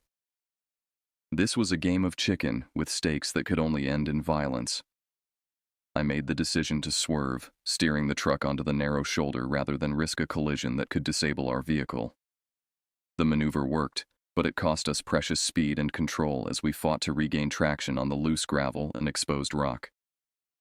More animals appeared from the forest, at least 4 that I could see, possibly more hidden in the shadows beyond our headlights. They moved with pack coordination, flanking our vehicle and matching our speed with the effortless endurance of creatures bred for the hunt. Every few seconds, one would dart closer to the truck, snapping at the tires or jumping toward the bed where my friends crouched in defensive positions. Tony had his pistol drawn, but he was holding fire, probably recognizing that muzzle flashes would destroy our night vision and that the sound of gunshots might provoke an all-out attack from the animals. Brian had armed himself with a camping axe, a weapon that would be effective in close quarters but useless against the coordinated assault we were facing. The road began to level out as we approached the main highway, raising hopes that we might actually escape this nightmare. But those hopes were crushed when I saw the roadblock ahead. 3 vehicles were positioned across the dirt road where it intersected with the paved highway, 2 pickup trucks, and what appeared to be an old van, all arranged to create an impassable barrier. Figures in skull masks stood beside the vehicles, watching our approach with that same patient attention I'd come to associate with absolute confidence in the outcome. We were trapped. Behind us, the watchers and their animals were closing in. Ahead, an organized roadblock waited to complete our capture. The forest on either side was too dense and steep to attempt an escape on foot, and even if we tried, we'd be running directly into terrain that our pursuers knew intimately while we stumbled blind through unfamiliar wilderness. I brought the truck to a stop about 50 yards from the roadblock, my engine idling as I tried to process our options. In the sudden quiet, I could hear the animals moving through the forest around us, their presence marked by the soft sound of paws on pine needles and the occasional low growl that seemed designed to maintain psychological pressure. "What do we do now?" Heather whispered, her voice barely audible over the engine noise. Before I could answer, the leader with the bear skull mask emerged from the forest beside the road. It walked with that same unhurried confidence, approaching my driver's side window with movements that suggested complete control of the situation. When it reached the truck, it stood there for a moment, its empty eye sockets somehow conveying more menace than any living eyes could have managed. Then it raised one hand and tapped gently on the glass. The sound was soft, almost polite, but it carried implications that made my skin crawl. This wasn't a demand or a threat, it was an invitation. They wanted us to voluntarily participate in whatever came next, to become willing subjects in their twisted experiment rather than simply victims of violence. I looked at my friends, seeing my own terror reflected in their faces. Kevin had his arm around Heather, who was shaking with barely controlled sobs. Brian and Tony maintained their defensive positions in the truck bed, but I could see the hopelessness in their postures. We all understood that our situation had moved beyond any possibility of conventional escape. The leader tapped on the window again, more insistently this time. Around us, the other watchers began to close in, maintaining their circle but reducing its diameter with each step. The animals moved with them, creating a secondary perimeter that eliminated any possibility of flight. I had to make a choice that could determine whether we lived or died. I could try to ram through the roadblock, hoping that the vehicles weren't as immovable as they appeared and that we could break through before the animals could disable our truck. I could attempt to negotiate, though what we might have to offer beings who operated by such alien logic was impossible to imagine. Or I could roll down the window and find out what they wanted. My hand trembled as I reached for the window control, every instinct screaming against voluntarily reducing the barrier between us and the nightmare that surrounded our truck. But I could see no other option that didn't end with immediate violence, and violence against these odds would mean certain death for all of us. The window descended with a soft mechanical whir that seemed unnaturally loud in the oppressive silence. The night air that flowed into the truck carried that same disturbing smell I'd noticed earlier. Decay and smoke, mixed with something else that I couldn't identify, but that made my stomach clench with nausea. The leader stepped closer to the window, close enough that I could see every detail of its horrifying mask. The bear skull had been modified and decorated with intricate care that spoke of religious or ritualistic significance. Symbols were carved into the bone around the eye sockets and across the snout, filled with what appeared to be some kind of luminescent paint that made them glow with a sickly green light. Feathers and small bones hung from leather strips attached to the back of the skull, creating a subtle percussion that accompanied every movement of its head. For several seconds, we simply stared at each other, or rather, I stared, while it observed me through those empty sockets that seemed to see far more than any living eyes should be able to perceive. The silence stretched between us, heavy with implications and unspoken threats. When it finally spoke, its voice was a shock that nearly caused me to lose control of my bodily functions. The sound was distinctly human. Male, I thought, with a slight accent that I couldn't place, but filtered through the skull mask in a way that gave it an otherworldly resonance. More disturbing was the fact that it spoke in perfectly normal English, destroying any hope I might have harbored that these were simply disturbed individuals engaged in some kind of elaborate prank. "You have trespassed in sacred places," it said, the words emerging from the skull's mouth with unnatural clarity. "You have disturbed things that should remain at rest." I found my voice after several attempts, though it came out as barely more than a whisper. "We didn't know. We're just camping. We'll leave and never come back." The skull face tilted slightly to one side, and I had the impression that my response had been anticipated and found lacking. Around us, the other watchers maintained their positions, but I could sense increased attention, as if my words had triggered some kind of evaluation process. "Knowledge is not required for transgression," the leader continued. "The mountain knows its own. The forest remembers what has been forgotten. You carry the scent of violation." The words made no logical sense, but they were delivered with such conviction that I found myself wondering if there was some truth hidden in their apparent madness. Had we unknowingly committed some offense against whatever twisted theology these people followed? Or was this simply the ritualistic preamble to violence that had been predetermined from the moment we'd entered their territory? Kevin leaned forward from the passenger seat, his voice shaky but determined. "Look, we don't want any trouble. Just tell us what you want, and we'll try to make it right." The leader's attention shifted to Kevin, and I saw my friend recoil slightly from the weight of that eyeless gaze. Several of the other watchers moved closer to the truck, their own skull faces turning toward us with predatory interest. "What we want," the leader said slowly, "is for the balance to be restored, for the debt to be paid, for the circle to be completed." The cryptic language was clearly deliberate, designed to confuse and intimidate us while revealing nothing about their actual intentions. But I caught something in the tone, an undercurrent that suggested these weren't simply the ravings of madmen. There was structure here, purpose, a systematic approach that spoke of organized beliefs and careful planning. "What debt?" I asked, though I dreaded the answer. "What are you talking about?" The leader raised one hand, slowly, deliberately, and pointed directly at me. "You were here before. You marked yourself. You opened the door." Ice water flooded my veins as I realized what it was referring to. My missing camping gear, the methodical way everything had been removed without leaving any trace. They hadn't simply stolen my equipment. They'd been studying it, examining it, using it to identify me as some kind of target. But why? What had I done to draw their attention? I'd been camping in these mountains for years without incident, following all the established protocols for wilderness safety and environmental protection. I paid my permits, followed leave-no-trace principles, and respected both the natural environment and other visitors. Unless... The thought struck me with the force of revelation. 2 years ago, during our hunting trip when we'd first discovered this campsite, we'd found something unusual. A stone formation that looked almost like an altar, surrounded by objects that didn't belong in the natural environment. Carved bones, bundled herbs, arrangements of stones that suggested human activity. We'd assumed it was some kind of historical site, possibly related to Native American ceremonies, and had carefully avoided disturbing it. But we'd photographed it. I remembered Kevin taking pictures with his phone, documenting what we'd thought was an interesting archaeological discovery. We'd even discussed reporting it to the Forest Service, though we'd ultimately decided against it to avoid drawing attention to our secret camping spot.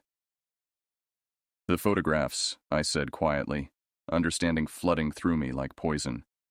"You're talking about the photographs." The leader's skull face dipped in what might have been a nod of acknowledgement. Around us, the other watchers shifted position, creating a subtle but unmistakable tightening of their circle. The animals moved with them, low growls indicating their readiness to attack on command. "Images steal the spirit," the leader said. "Capture the essence, bind the sacred to the profane. Your magic box has committed theft of the highest order." Magic box. They were talking about Kevin's phone. In their twisted worldview, photographing their ritual site had constituted some kind of spiritual crime that demanded retribution. The fact that we'd never even developed or shared the pictures was apparently irrelevant to whatever justice they intended to dispense. Kevin was staring at me with growing comprehension and horror. He understood now why we'd been targeted, why his girlfriend and friends were caught up in this nightmare. A simple act of documentation, something we'd done without malicious intent, had marked us for whatever these people considered appropriate punishment. "Delete them," Kevin said quickly, fumbling for his phone. "I'll delete the pictures right now. You can watch me do it." But the leader was already shaking its skull-crowned head. "The damage is complete. The sacred has been profaned. The balance requires restoration through sacrifice." The word sacrifice hung in the air like a death sentence, removing any lingering hope that this might end with negotiation or compromise. These people operated according to a logic that existed outside normal human understanding, following rules that made violence not just possible, but necessary. That's when Tony made his move. From the truck bed, I heard the distinctive sound of a pistol being cocked, followed immediately by Tony's voice raised in desperate authority. "Everyone back off. Now, I'm a federal employee, and if you don't disperse immediately, you'll be facing federal charges." The effect of his words was immediate and catastrophic. The watchers responded to the threat with fluid coordination that transformed them from passive observers into active predators. They didn't flee or show any sign of intimidation. Instead, they moved to surround the truck completely, eliminating any possibility of escape while maintaining positions that would allow them to attack from multiple directions simultaneously. The animals reacted even more dramatically, their low growls escalating into snarls of barely contained aggression. I could see at least 6 of them now, positioned around the truck like pieces on a chessboard, waiting for the command to attack. The leader turned its attention to Tony, and when it spoke again, Its voice carried a note of amusement that was more terrifying than any threat could have been. "Federal employee," it repeated, as if tasting the words. "The government that promises protection while permitting desecration. The authority that claims dominion over lands it has never understood. Tell me, federal employee, what protection does your badge provide against the justice of the mountain?" Tony's response was to raise his weapon, pointing it directly at the leader's skull-masked head. "I'm warning you, back off, or I'll shoot." The leader stood perfectly still, making no attempt to avoid the weapon's aim. Around us, the other watchers maintained their positions with similar calm, as if the threat of violence was simply irrelevant to their calculations. "Your weapon fires lead," the leader said conversationally. Lead, that came from these mountains, extracted by machines that scarred the earth and poisoned the water. You would defend violation with the fruits of violation, compound sacrilege with sacrilege. The mountain remembers every wound, federal employee. Every scar carries a debt that must eventually be paid. The philosophical lecture was interrupted by the sound of Heather sobbing in the passenger seat, her fear finally overwhelming her ability to remain silent. The sound seemed to trigger something in our captors, a subtle shift in attention that suggested the psychological pressure was approaching its intended climax. "Enough," the leader said firmly. "The time for words has passed. The debt will be collected. The balance will be restored." It raised both hands above its skull-crowned head, and immediately the other watchers began to close in from all directions. Their movement was synchronized and inevitable, like the closing of a trap that had been carefully constructed over months or years of planning. This was it, the moment when our situation would be resolved through violence, one way or another. Tony had his weapon raised, Brian was gripping his axe, and I had my own pistol within reach. But against these odds, in terrain that favored our attackers, our chances of survival were essentially zero. That's when I made the decision that saved our lives, though it cost us something far more precious than money or possessions. I turned off the truck's engine. The sudden silence when the engine died was absolute and devastating. Without the mechanical noise to mask the sounds of our breathing, our heartbeats, our barely controlled panic, we were exposed in a way that felt almost physical. The watchers continued their approach, but now I could hear every footstep, every rustle of fabric, every soft command passed between them in a language I didn't recognize. "What are you doing?" Kevin hissed, his voice tight with terror. "Start the truck." But I kept my hands away from the ignition, knowing that any attempt to restart the engine would be interpreted as preparation for escape and would trigger the final assault. Instead, I rolled the window down completely and leaned out toward the leader, making myself as vulnerable and non-threatening as possible. "Wait," I called out, hoping my voice would carry over the sound of approaching footsteps. "I want to make a deal." The leader raised one hand, and immediately the other watchers stopped their advance. They maintained their positions in a tight circle around our truck, close enough now that I could see individual details of their various skull masks and the intricate decorations that adorned their robes. Some carried staffs or other ritual objects, while others had their hands free but positioned in ways that suggested readiness for violence. "What bargain would you offer?" the leader asked. "That could balance the scales of your transgression." This was the crucial moment, the point where I had to demonstrate understanding of their twisted logic while offering something they would value more than our lives. I thought frantically about everything I'd observed, every clue they'd provided about their motivations and beliefs. "The photographs are just copies," I said carefully. "Images captured by technology you don't recognize as legitimate. But the original sacred site remains intact. We never disturbed it, never took anything physical from it. The true violation isn't what we've done, it's what we might do in the future." The skull face tilted slightly, and I sensed I had the leader's attention. Around us, the other watchers remained motionless, but I could feel the weight of their collective focus as they evaluated my words. "If you kill us," I continued, "others will come looking. Search and rescue teams, law enforcement, federal investigators. They'll bring more people, more technology, more disruption to your sacred places than a few photographs ever could. But if you let us go, we become your protection instead of your problem. It was a desperate gambit, but I could see in the leader's posture that my words were having an effect. The slight forward lean of its skull-crowned head suggested interest, or at least a willingness to hear more of my proposal. Explain, it said simply. We know where your sacred site is located, I said, my voice gaining strength as I developed the logic of my argument. We can make sure no one else finds it. We can redirect other campers away from this area, report dangerous conditions or wildlife hazards that will keep people from exploring too deeply. We can be your early warning system against future violations. The leader considered this for several long moments, its empty eye sockets seeming to peer directly into my soul. Around us, the forest held its breath.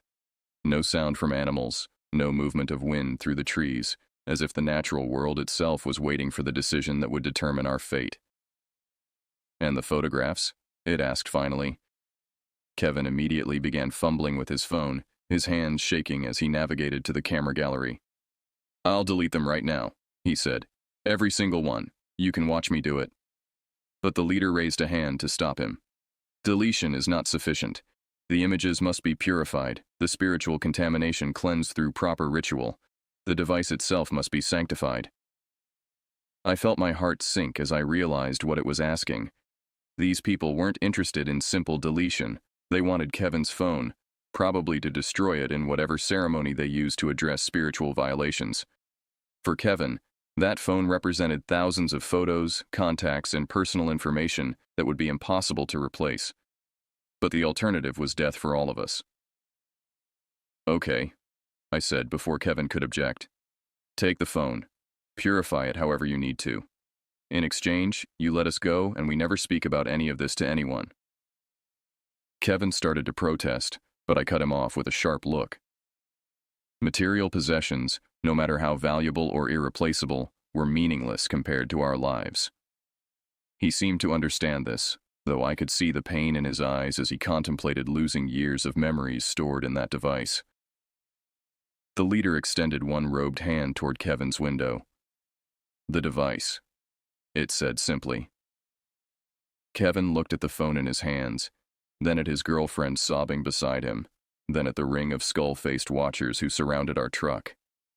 With visible reluctance, he placed the phone in the leader's outstretched palm.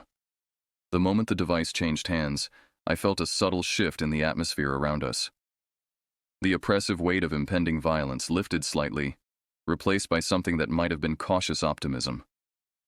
The other watchers remained in position, but their postures suggested decreased aggression, as if the transfer of the phone had satisfied some important requirement of their twisted justice system.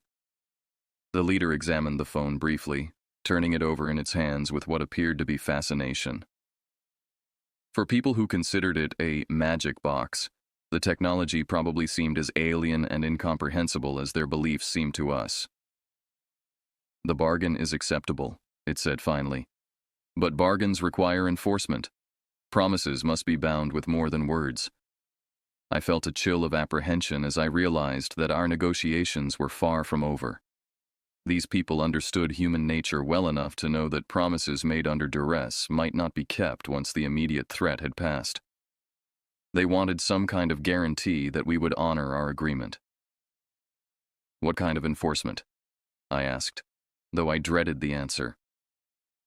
The leader reached into the folds of its robe and withdrew something that glinted in the light from our headlights.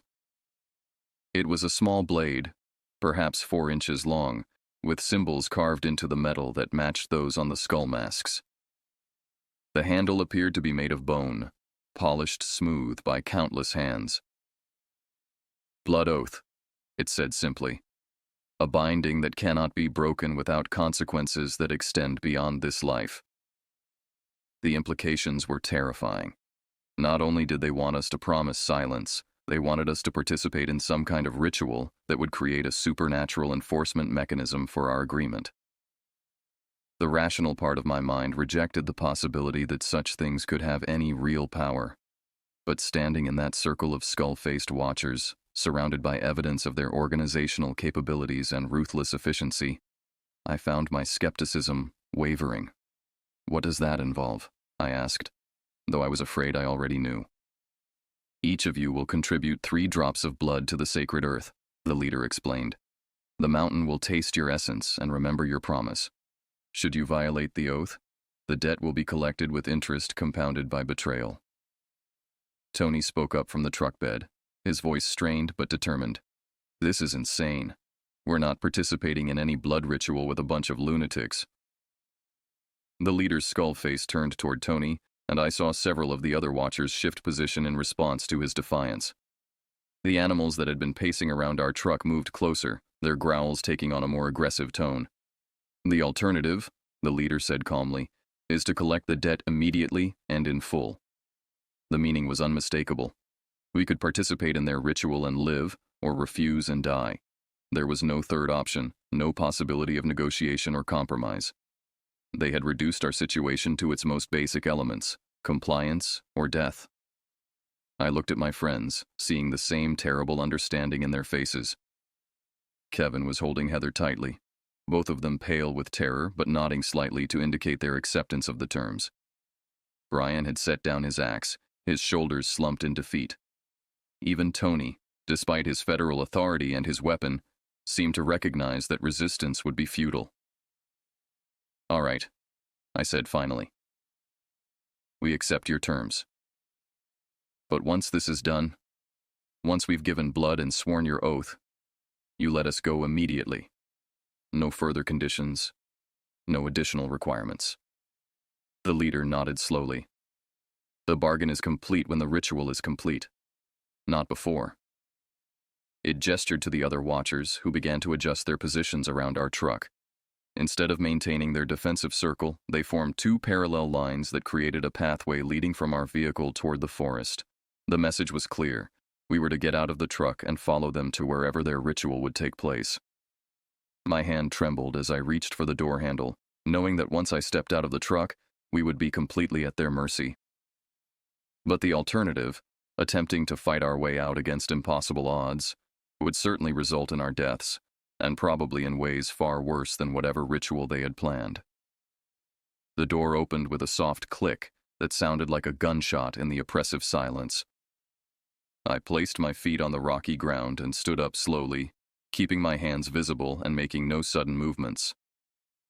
Around us, the watchers observed every gesture with predatory attention, ready to respond to any sign of aggression or attempted escape.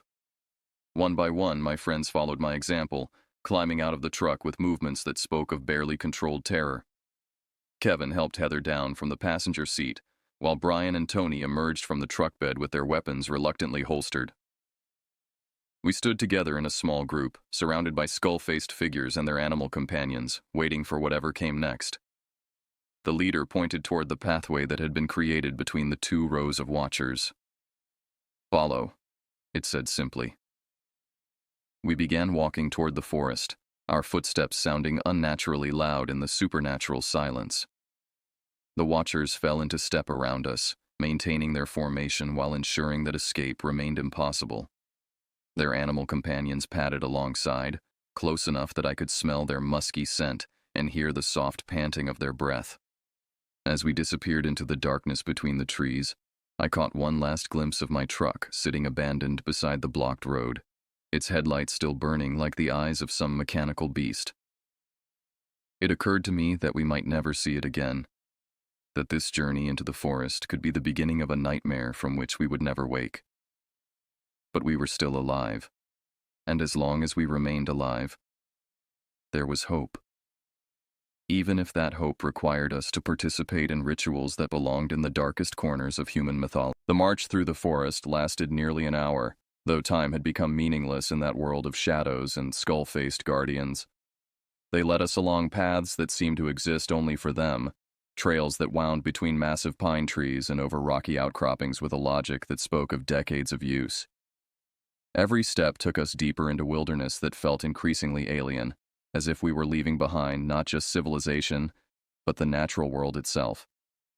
Our escort maintained perfect discipline throughout the journey. The watchers moved with silent efficiency, their positions adjusted constantly to ensure that escape remained impossible while never creating the impression of immediate threat. The animals paced alongside us, their presence a constant reminder that even if we somehow evaded our human captors, we would still face predators perfectly adapted to this environment. As we walked, I began to notice details about our surroundings that added layers of unease to an already nightmarish situation. Trees had been marked with symbols carved deep into their bark, the wounds old enough to have healed over but still visible as raised scars that caught the moonlight. Arranged stones created patterns that suggested meaning beyond random placement, geometric forms that hurt to look at directly and seemed to shift when observed peripherally. Most disturbing were the bones. They hung from branches at regular intervals along our path, suspended by lengths of sinew or leather cord that allowed them to turn slowly in the night breeze. Not all were from animals. Some had proportions and characteristics that suggested human origin, though I tried desperately to convince myself that my fear was distorting my perception.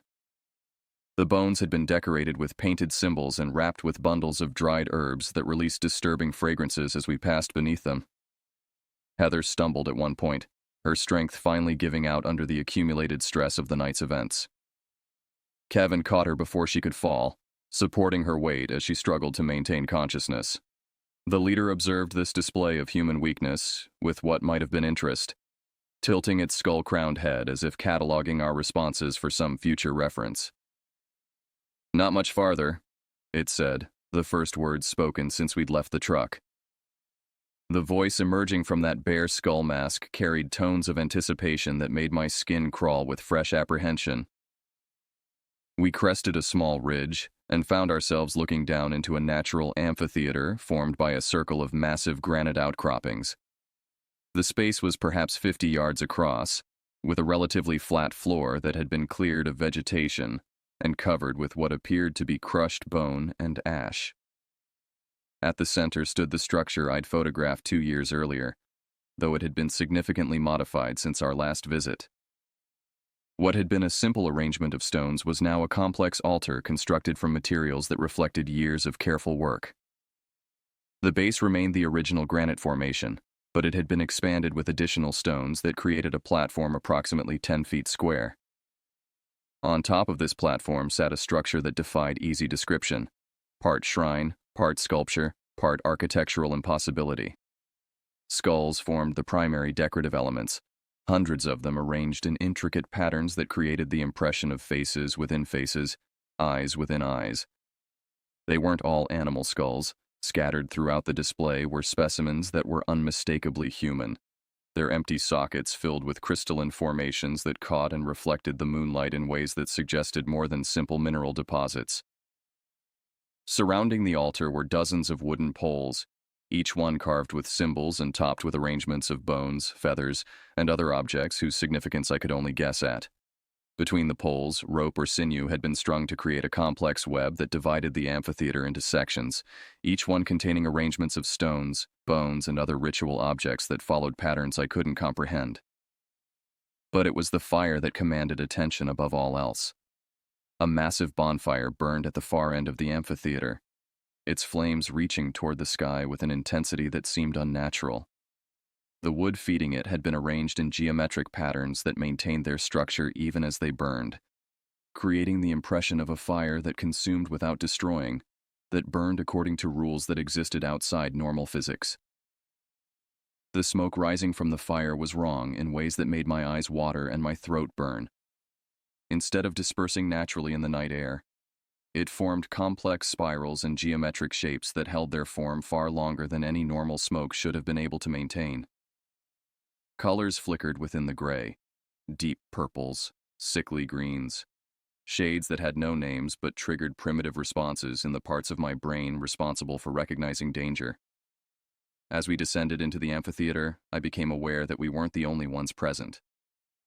Figures moved in the shadows around the perimeter, more watchers whose skull-masked faces turned toward us with predatory interest. I counted at least 20, possibly more hidden in the deeper shadows, bringing the total number of our captors to nearly 40. The organizational implications were staggering. This wasn't a small group of disturbed individuals. This was a functioning community that operated with the efficiency of a military unit and the cohesion of a religious order. They had infrastructure, resources, and clearly defined hierarchies that allowed them to coordinate complex operations across significant geographical areas. The leader guided us to a position near the altar, where we were surrounded by watchers arranged in concentric circles that created a natural amphitheater within the amphitheater. The positioning was clearly deliberate, designed to focus attention on whatever ceremony was about to unfold while ensuring that the participants had no possibility of escape. Kevin was supporting Heather, who seemed to be in a state of shock that bordered on catatonia. Brian and Tony flanked them, their hands empty but positioned to react quickly if the situation deteriorated further. I found myself in the center of our small group, the unwilling spokesperson for a negotiation that had moved far beyond anything I had experience handling. The leader stepped forward, positioning itself directly in front of the altar. In one hand it held Kevin's phone, in the other the bone-handled blade it had shown us earlier. The symbolism was unmistakable. Old magic confronting new technology, traditional justice dealing with modern transgression. "The bargain requires blood," it announced, its voice carrying clearly across the amphitheater despite the crackling of the massive fire. 3 drops from each transgressor, freely given to seal the oath of silence and protection. It gestured toward a shallow depression that had been carved into the surface of the altar, a bowl-shaped indentation that was stained dark with what I preferred not to identify. The sight of those stains made it clear that this ritual had been performed before, possibly many times, under circumstances I didn't want to imagine. "Who will offer blood first?" the leader asked.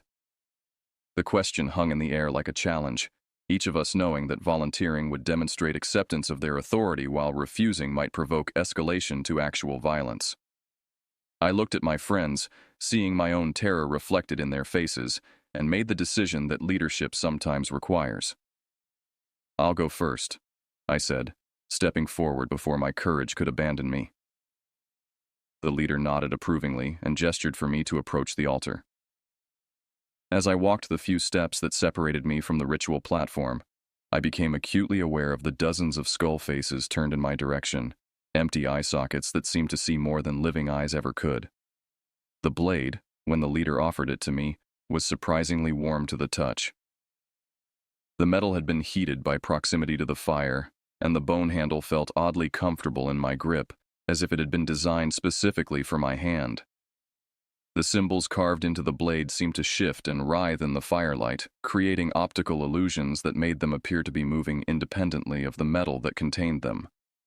3 drops only, the leader instructed. More would bind you to purposes beyond your understanding. I positioned the blade over the stained depression in the altar and made a quick, shallow cut across the palm of my left hand. The pain was sharp but brief, and the blood that welled up from the wound was darker than I expected, almost black in the strange light cast by the fire. The first drop fell into the depression with a soft sound that seemed to echo across the entire amphitheater. The second and third followed quickly, each one absorbed by the stained stone as if the altar itself was thirsty for human essence. The moment the third drop disappeared, I felt something change. Not physically. The cut on my palm was already beginning to clot. But something deeper, more fundamental. It was as if a connection had been established between myself and this place. A link that would persist regardless of time or distance. The leader took the blade from my hand and cleaned it carefully with a cloth that seemed to absorb the blood completely, leaving the metal pristine. "The first binding is complete," it announced. "Who offers next?" Kevin stepped forward without being asked, his jaw set with grim determination. He performed the ritual with the same quick efficiency I had used, his blood joining mine in the altar's depression. Heather followed, though she needed support to remain standing during the brief ceremony. Brian and Tony completed the ritual with obvious reluctance, but they understood that refusal at this point would invalidate our entire bargain.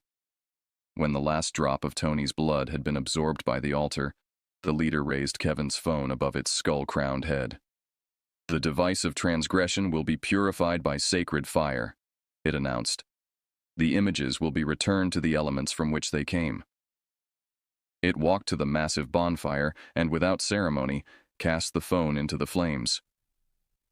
The device disappeared instantly, consumed by fire that burned with supernatural intensity.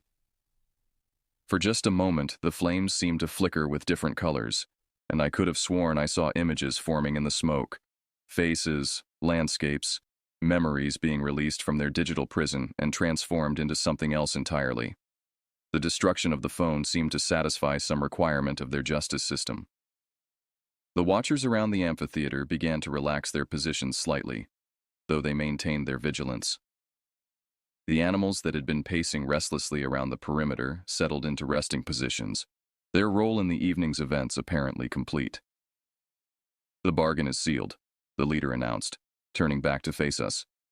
"Blood has been offered, purification accomplished, debts balanced. You are bound by oath to protect the sacred places from further violation, to redirect others from paths that would lead to transgression, to speak of these events to no one." It paused, letting the weight of our obligations settle into our consciousness before continuing. "The consequences of oath-breaking extend beyond this life," it warned. "The mountain remembers, the forest remembers. The blood you have given will call out for justice should you betray the trust that has been placed in you." I wanted to ask what would happen to us now, whether we would be allowed to leave immediately, or if there were additional requirements we needed to fulfill. But before I could form the question, the leader was already providing the answer. "You will be escorted back to your vehicle," it said. "You will leave this place and not return. The sacred sites will be protected by your silence and your vigilance. This is the burden you have accepted in exchange for your lives." The escort back to our truck reversed the process that had brought us to the amphitheater, though the journey felt different now. We were no longer prisoners being led to judgment. We were participants in some ancient compact, bound by blood and oath to purposes we didn't fully understand but couldn't escape. When we finally emerged from the forest and saw my truck still sitting beside the blocked road, I felt a surge of relief so intense it was almost physically painful. The vehicle represented normalcy, civilization, a return to a world governed by physics and logic rather than blood oaths and skull-faced watchers. The roadblock had been cleared while we were gone. The vehicles that had blocked our escape moved aside to create a path to freedom. The leader gestured toward the open road with what might have been magnanimity, though it was impossible to read emotion in that bear skull mask. "Go," it said simply. "Remember your oath." We ran to the truck with desperate urgency, piling into the cab and bed with none of the order or dignity we'd maintained during our march through the forest. I started the engine on the first try and put the vehicle in gear without waiting for everyone to get settled properly. It gestured toward a shallow depression that had been carved into the surface of the altar, a bowl-shaped indentation that was stained dark with what I preferred not to identify. The sight of those stains made it clear that this ritual had been performed before, possibly many times, under circumstances I didn't want to imagine. "Who will offer blood first?" the leader asked. The question hung in the air like a challenge, each of us knowing that volunteering would demonstrate acceptance of their authority while refusing might provoke escalation to actual violence. I looked at my friends, seeing my own terror reflected in their faces, and made the decision that leadership sometimes requires. "I'll go first," I said, stepping forward before my courage could abandon me. The leader nodded approvingly and gestured for me to approach the altar. As I walked the few steps that separated me from the ritual platform, I became acutely aware of the dozens of skull faces turned in my direction, empty eye sockets that seemed to see more than living eyes ever could. The blade, when the leader offered it to me, was surprisingly warm to the touch. The metal had been heated by proximity to the fire, and the bone handle felt oddly comfortable in my grip, as if it had been designed specifically for my hand. The symbols carved into the blade seemed to shift and writhe in the firelight, creating optical illusions that made them appear to be moving independently of the metal that contained them. 3 drops only, the leader instructed. More would bind you to purposes beyond your understanding. I positioned the blade over the stained depression in the altar and made a quick, shallow cut across the palm of my left hand. The pain was sharp but brief, and the blood that welled up from the wound was darker than I expected, almost black in the strange light cast by the fire. The first drop fell into the depression with a soft sound that seemed to echo across the entire amphitheater. The second and third followed quickly, each one absorbed by the stained stone as if the altar itself was thirsty for human essence. The moment the third drop disappeared, I felt something change. Not physically. The cut on my palm was already beginning to clot. But something deeper, more fundamental. It was as if a connection had been established between myself and this place. A link that would persist regardless of time or distance. The leader took the blade from my hand and cleaned it carefully with a cloth that seemed to absorb the blood completely, leaving the metal pristine. "The first binding is complete," it announced. "Who offers next?" Kevin stepped forward without being asked, his jaw set with grim determination. He performed the ritual with the same quick efficiency I had used, his blood joining mine in the altar's depression. Heather followed, though she needed support to remain standing during the brief ceremony. Brian and Tony completed the ritual with obvious reluctance, but they understood that refusal at this point would invalidate our entire bargain. When the last drop of Tony's blood had been absorbed by the altar, the leader raised Kevin's phone above its skull-crowned head. "The device of transgression will be purified by sacred fire," it announced. "The images will be returned to the elements from which they came." It walked to the massive bonfire and, without ceremony, cast the phone into the flames. The device disappeared instantly, consumed by fire that burned with supernatural intensity. For just a moment, the flames seemed to flicker with different colors, and I could have sworn I saw images forming in the smoke. Faces, landscapes, memories being released from their digital prison and transformed into something else entirely. The destruction of the phone seemed to satisfy some requirement of their justice system. The watchers around the amphitheater began to relax their positions slightly, though they maintained their vigilance. The animals that had been pacing restlessly around the perimeter settled into resting positions, their role in the evening's events apparently complete. "The bargain is sealed," the leader announced, turning back to face us. "Blood has been offered, purification accomplished, debts balanced. You are bound by oath to protect the sacred places from further violation, to redirect others from paths that would lead to transgression, to speak of these events to no one." It paused, letting the weight of our obligations settle into our consciousness before continuing. "The consequences of oath-breaking extend beyond this life," it warned. "The mountain remembers, the forest remembers. The blood you have given will call out for justice should you betray the trust that has been placed in you." I wanted to ask what would happen to us now, whether we would be allowed to leave immediately, or if there were additional requirements we needed to fulfill. But before I could form the question, the leader was already providing the answer. "You will be escorted back to your vehicle," it said. "You will leave this place and not return. The sacred sites will be protected by your silence and your vigilance. This is the burden you have accepted in exchange for your lives." The escort back to our truck reversed the process that had brought us to the amphitheater, though the journey felt different now. We were no longer prisoners being led to judgment. We were participants in some ancient compact, bound by blood and oath to purposes we didn't fully understand but couldn't escape. When we finally emerged from the forest and saw my truck still sitting beside the blocked road, I felt a surge of relief so intense it was almost physically painful. The vehicle represented normalcy, civilization, a return to a world governed by physics and logic rather than blood oaths and skull-faced watchers. The roadblock had been cleared while we were gone. The vehicles that had blocked our escape moved aside to create a path to freedom. The leader gestured toward the open road with what might have been magnanimity, though it was impossible to read emotion in that bear skull mask. "Go," it said simply.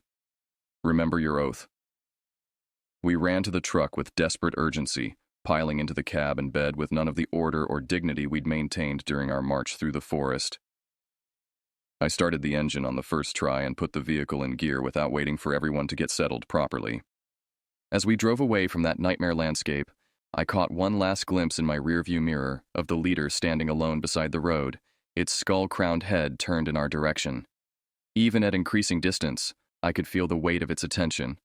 the reminder that we were bound now by something more powerful than law or conscience. We drove in absolute silence for the first 30 minutes, each of us lost in our own processing of what we'd experienced. When we finally reached an area with cell phone service, I pulled over and turned off the engine, needing to address what had happened before we returned to the normal world. "We never speak of this," I said, looking at each of my friends in turn. "Not to anyone, not under any circumstances. What happened tonight stays between us." They all nodded, understanding that our silence was enforced by more than simple agreement. We had given blood to seal our oath, participated in rituals that bound us to purposes beyond our comprehension. Whether the supernatural aspects of our binding had any real power was almost irrelevant. The psychological impact was complete and permanent. That was 3 years ago. I've never returned to those mountains, and neither have any of my friends. Kevin never replaced his phone, claiming he preferred the simplicity of a life less connected to digital networks. Heather left him 6 months later, unable to cope with the changes the experience had wrought in both of them. Brian moved to another state, citing job opportunities but really seeking distance from memories too terrible to confront. Tony requested a transfer to a different region, abandoning his career trajectory to escape the burden of knowledge he couldn't share. We've kept our oath of silence, though it's cost us more than I think any of us anticipated. The weight of shared secrets has a way of isolating people, creating barriers that prevent normal relationships from developing. We've become guardians of something we don't understand, protectors of sacred sites whose significance remains mysterious but whose power is undeniable.